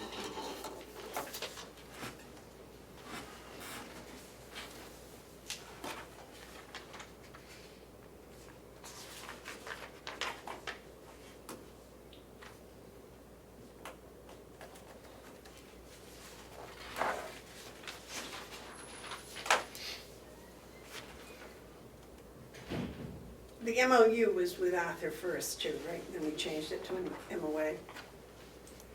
Was that both with Arthur? That was a year ago, I don't remember. I remember yesterday. We have an MOU with something else with Primex?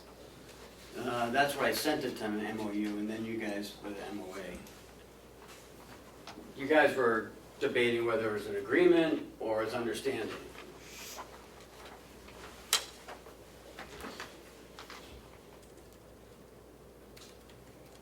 Has there been a motion made on those? Yeah, it hasn't been, was it seconded? No, Terry wasn't here. So I wasn't here, so I can't do either one.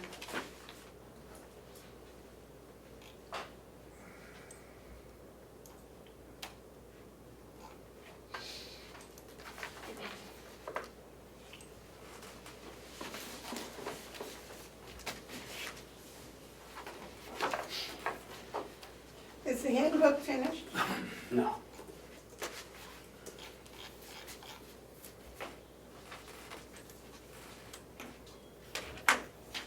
Do we have a policy for the disposal of unused county property? No. Could we put that on the agenda?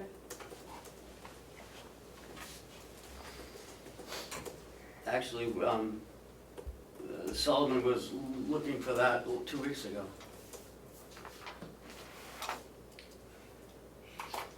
Okay, I'll second it. All those in favor say aye.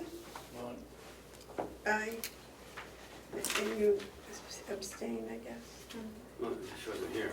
Well, that's what I mean, she had. March 20th, 19 was approved on March 27th by Babson and seconded by Beadbard. So you guys just have to sign.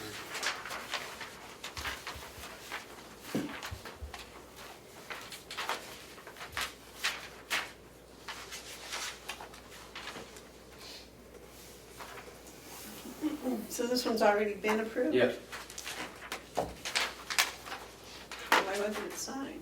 I don't know, sometimes you got, you know, We're just having so much fun, we forget to do these things.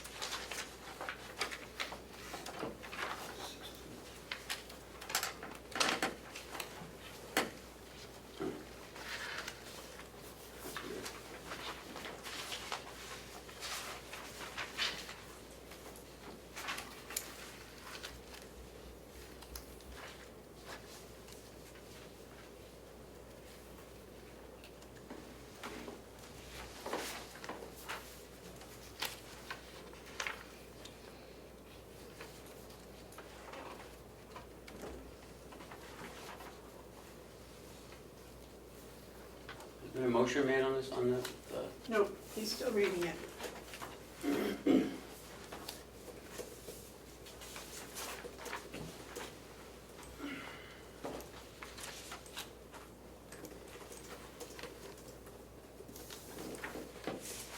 well, it does bring up some questions.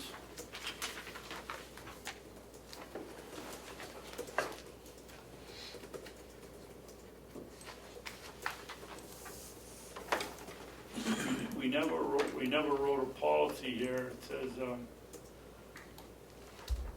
Commissioners discussed having a policy for dogs in the building. Ken will write a policy for the commissioners to review. That hasn't happened. Yeah, we did. For We dogs. worked on that. You never went, you guys didn't go anywhere.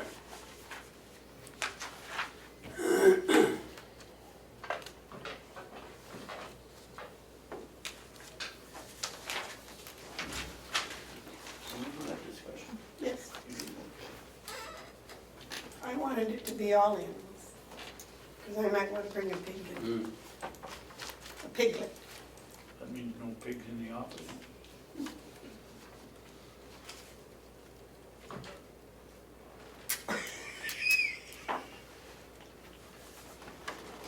That means no jackasses in the office either. Pig was alive.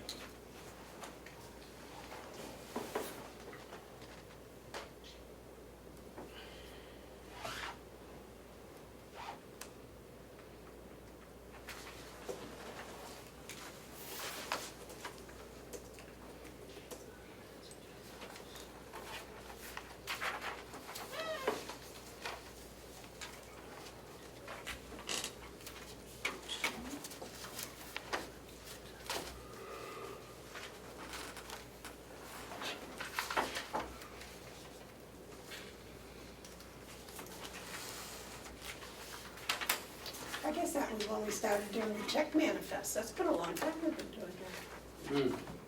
Kenny?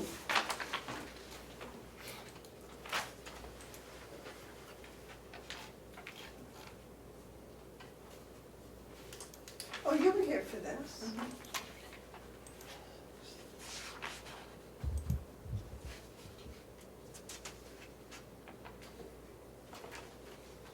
We just have to, it's been approved, right, we just have to sign it? Is that what I guess, but I don't know what all the pink pencil marks. Is this yours, David? This What? pencil, the pencil writing on here? No? No, that's mine.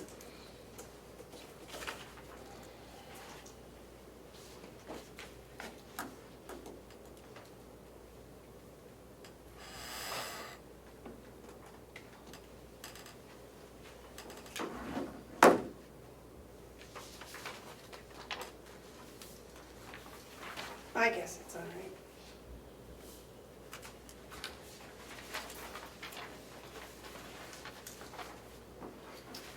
So,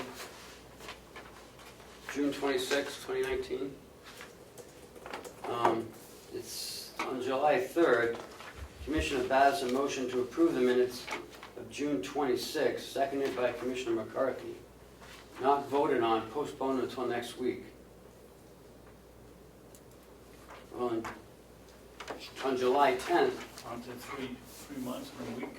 but on July 10th, there was only a motion to approve July 3rd, which are these. So you guys never went back and voted on the 26th.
You want me to sign this? Well, no, we gotta vote on this. Motion's been made and seconded to approve the March 20th, 2019 minutes. All those in favor say aye. Aye.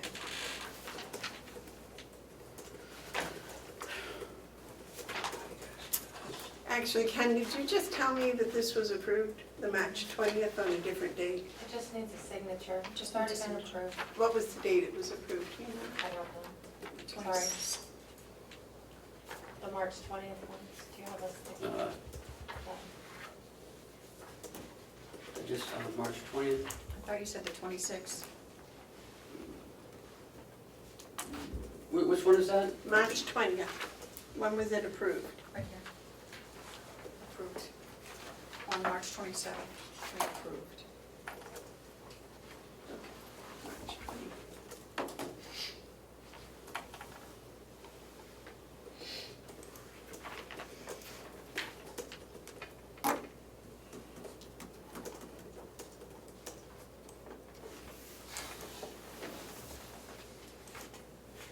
Oops. I was gonna sign in David's place, don't want to do that.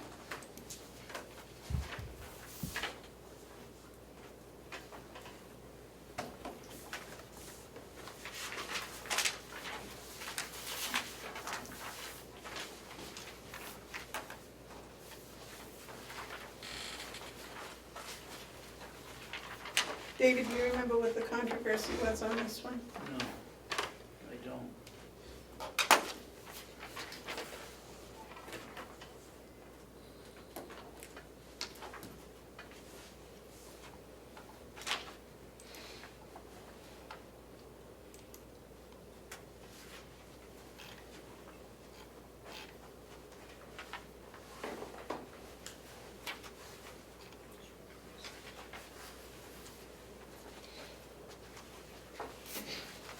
Did you make a motion on this one, David? No, I didn't. Do you want it June 26th? It says they were approved on the 3rd, but they need to be.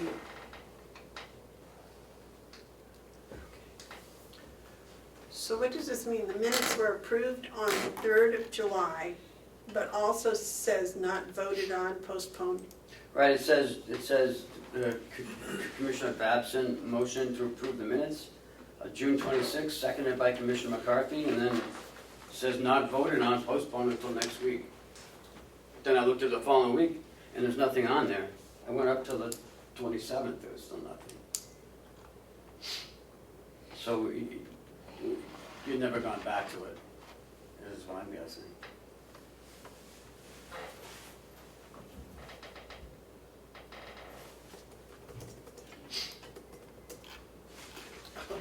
I think it was the, yeah. It was, what the heck. So it actually was approved on the 26th. And we're gonna sign it on the 2nd.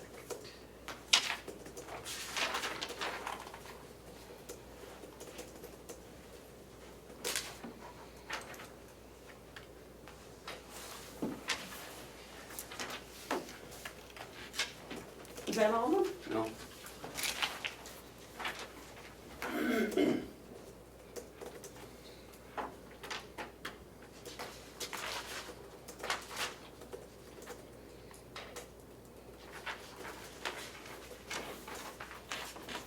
Here are those signed. David's got to sign them. Oh, yes, I'm sorry.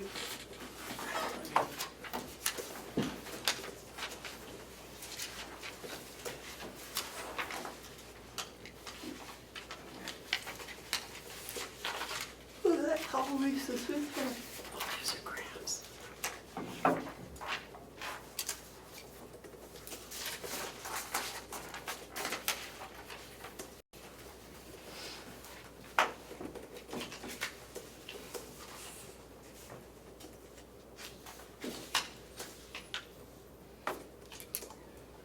Okay, 4/10, April 10th and April 17th were approved on April 24th. And that's Commissioner Babson motioned and Commissioner McCarthy seconded, all in favor. For the 10th and the 17th. They were just never signed.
David, these were, they just need to be signed.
Didn't have your name on there. No.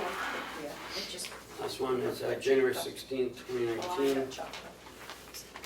There was no vote taken on any of those minutes, and there's no vote to sign the minutes prior to that week. So the January 9th.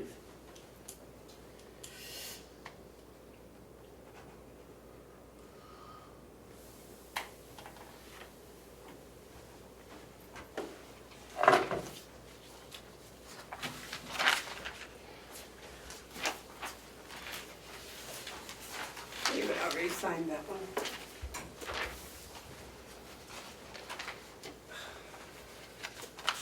That was the April 10th one. So this was never approved, the April 17th one? It was. April 17th, yes. It was,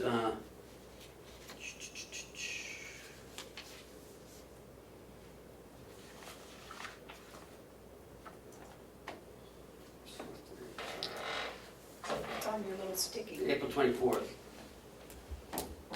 So April 10th and the 17th were approved on April 24th.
Wait, we need a motion.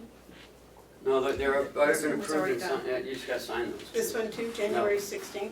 That one, there was nothing for it. Okay.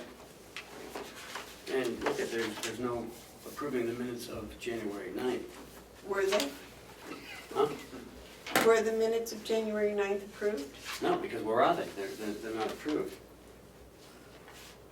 Was there a January 9th? January 9th is,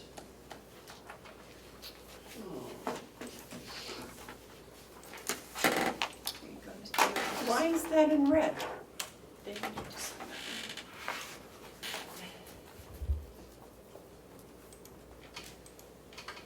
I suspect because you people, it was reversed. on January 23rd, you approved the 1/9/19 minutes. But not the 1/16 minutes. Why is this in red? I don't know, I didn't make those. I have no idea. What's the date of those, the 16th?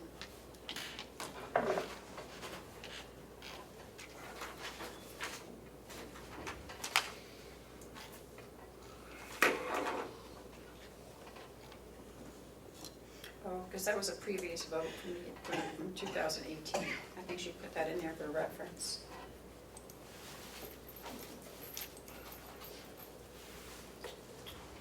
Did you sign them all, Dan?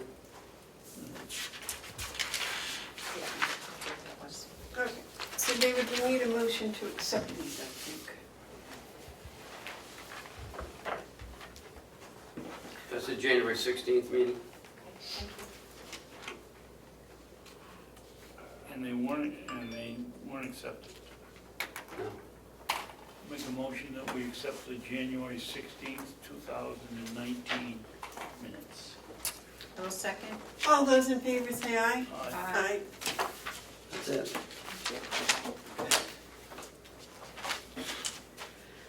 Now, did you find where the January 9th minutes were approved? Yes, Okay. they're approved on the 24th, 23rd, sorry.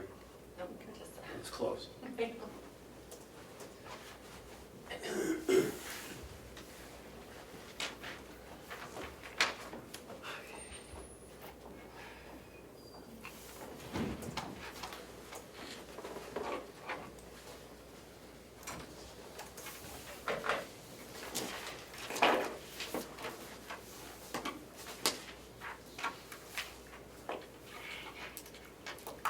Is that all of them?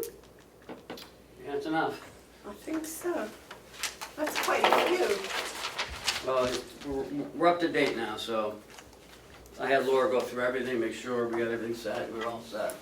Oh, okay. Are there any tabled items? No, it says no. Okay. Any media questions? Any public input? Yes, sir. Yes, Glenn Cordelli, Tufton Borough, had a couple of comments about county operations.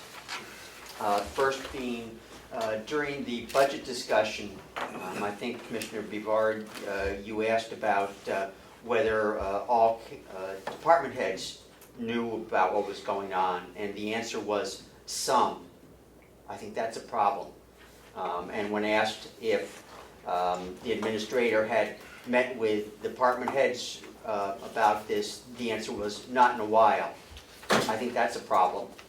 And secondly, you've spent the past 45 minutes going through previous minutes that were unsigned or unapproved. I would think that along with the packet of all the other information that you most likely received prior to this meeting, those minutes could have been provided to you so that you wouldn't have had to waste a half an hour going through those minutes. Thank you.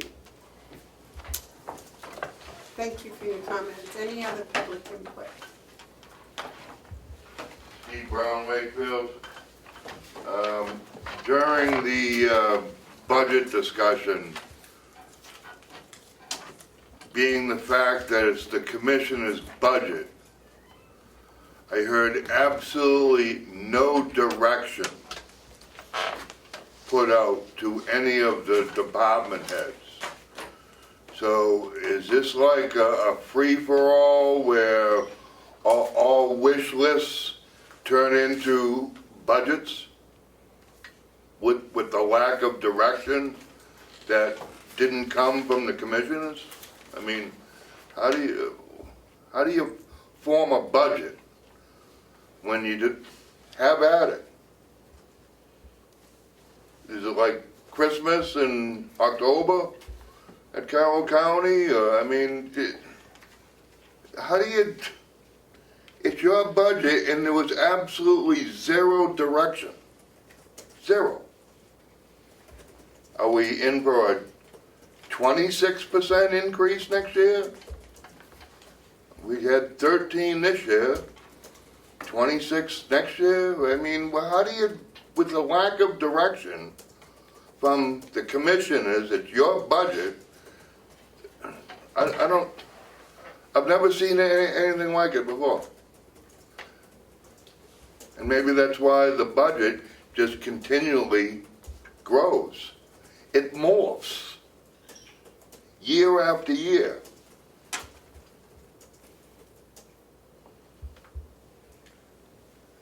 You have no comment, No, Madam sir. Chairman? No, sir, we generally don't answer public input. If you have a specific question you would like answered, if you would submit it in writing, we certainly would do that. But you're entitled to your opinions, and we don't want to interfere with them at all. Don't wanna what, I'm sorry? I said you're entitled to your opinions, and we don't want to interfere with your expressing those opinions. Oh. I guess the continued lack of direction in Carroll County. Thank you for your comments. Thank you. Is there any other public input? Okay, I believe we have non-public. Oh, yeah. David, would you like to read us Few of them. into non-public, please? You want to read them all, or do we come back and do them one by one? We usually read them all. Yeah, just read them all, and then we'll go through the sessions. Okay. Make a motion, we go into non-public session. Session 1 being RSA 91-A:3, Roman 2, parentheses, small b, the hiring of any person as a public employee. Sessions 2, 3, 4, and 5, RSA 91-A:3, paragraph Roman 2, parentheses, small a, the dismissal, promotion, and compensation of any public employee. Session 6, consideration of pending litigation which has been threatened in writing against a public body or any subdivision thereof until the claim has been fully adjudicated or otherwise settled. Is that all of them? No? Commissioner Rapson, what was the parentheses? E. E, thank you. On which one? The last one you just read. E. Thank you. And section 7, RSA 91-A:3, Roman 2, parentheses, small c, matters which if discussed in public would likely affect adversely the reputation of any person or other than a member of the public body unless such person requests an open meeting.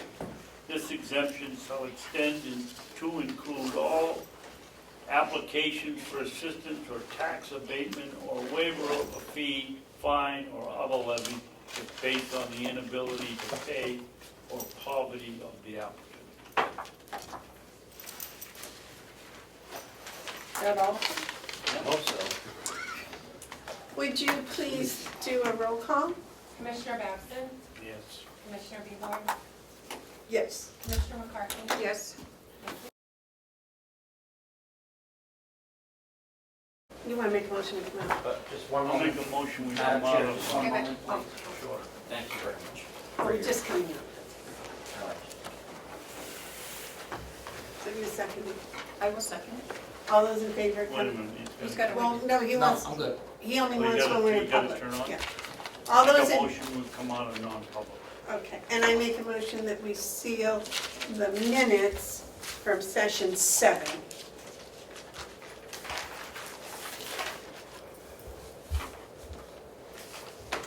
Oh, God, where's my list? Yeah, there was 7. 6. 6 also? 6 and 7, and the rest I think are okay, right? Hirings. That. Yeah, Okay.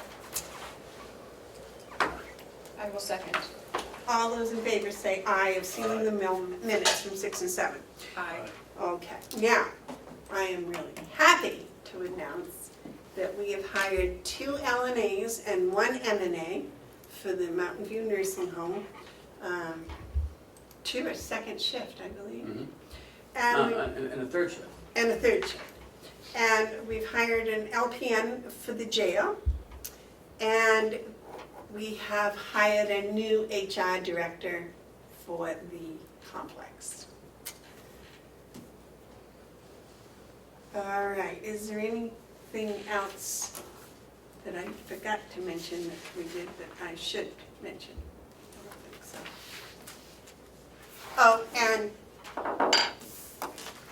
we have at this time, you want to say what that is, because this should be done in public. While we were in non-public, and I didn't even think of it, but I called DRA to discuss the 2019 local school warrant, and was told by DRA that all we have to do is send in, or Kathy Golden has to go to the porthole and send in the budget, and we've signed it, so it's all done. That's the Hills location. That's the Hills location. Okay, I think that's yours. Do you have anything else for us today? Point of order, just clarification, I think. Do you need to make a motion to accept and sign the 26, 22 in the warrant? Do what? Don't they need a copy? I think the commissioners need to make a motion to approve and sign the MS 22, MS 26, and the school warrant. Right, all three of them. And that needs to be voted on because they need a copy of the meeting Minutes, minutes right. to go along with that to set the tax rate for Hales. She's right. Needs to be done. We did it in non-public, it needs to be done. That was my understanding. Well, you did the other two in public? Yep. You did the 26 and the whatever it is, but you did do the warrant in non-public. Yes. So, but you didn't have a motion to take the other two in, the MS, whatever it is, No, right? I don't have any motion Right. yet on this. But I think Well, what do we need? A motion to sign the, or, to approve and sign I make a motion that we approve or sign the MS 22, the MS 22, MS 26, MS 26, and the school warrant for Hales location. and the school warrant for Hills location, and I do. Gosh, you couldn't have said it better. I will second. All those in favor All right. say aye. Aye. All right, is there any other business to come before us? All right, I'll wait a motion to adjourn. I'll make a motion that we adjourn. I will second. All those in favor say aye. Aye. We're adjourned. This is our longest meeting, so congratulations. Oh, here, David. There you go, David. 3:30. I'm going home to chores. Is that time? Or is that time? Never write it down.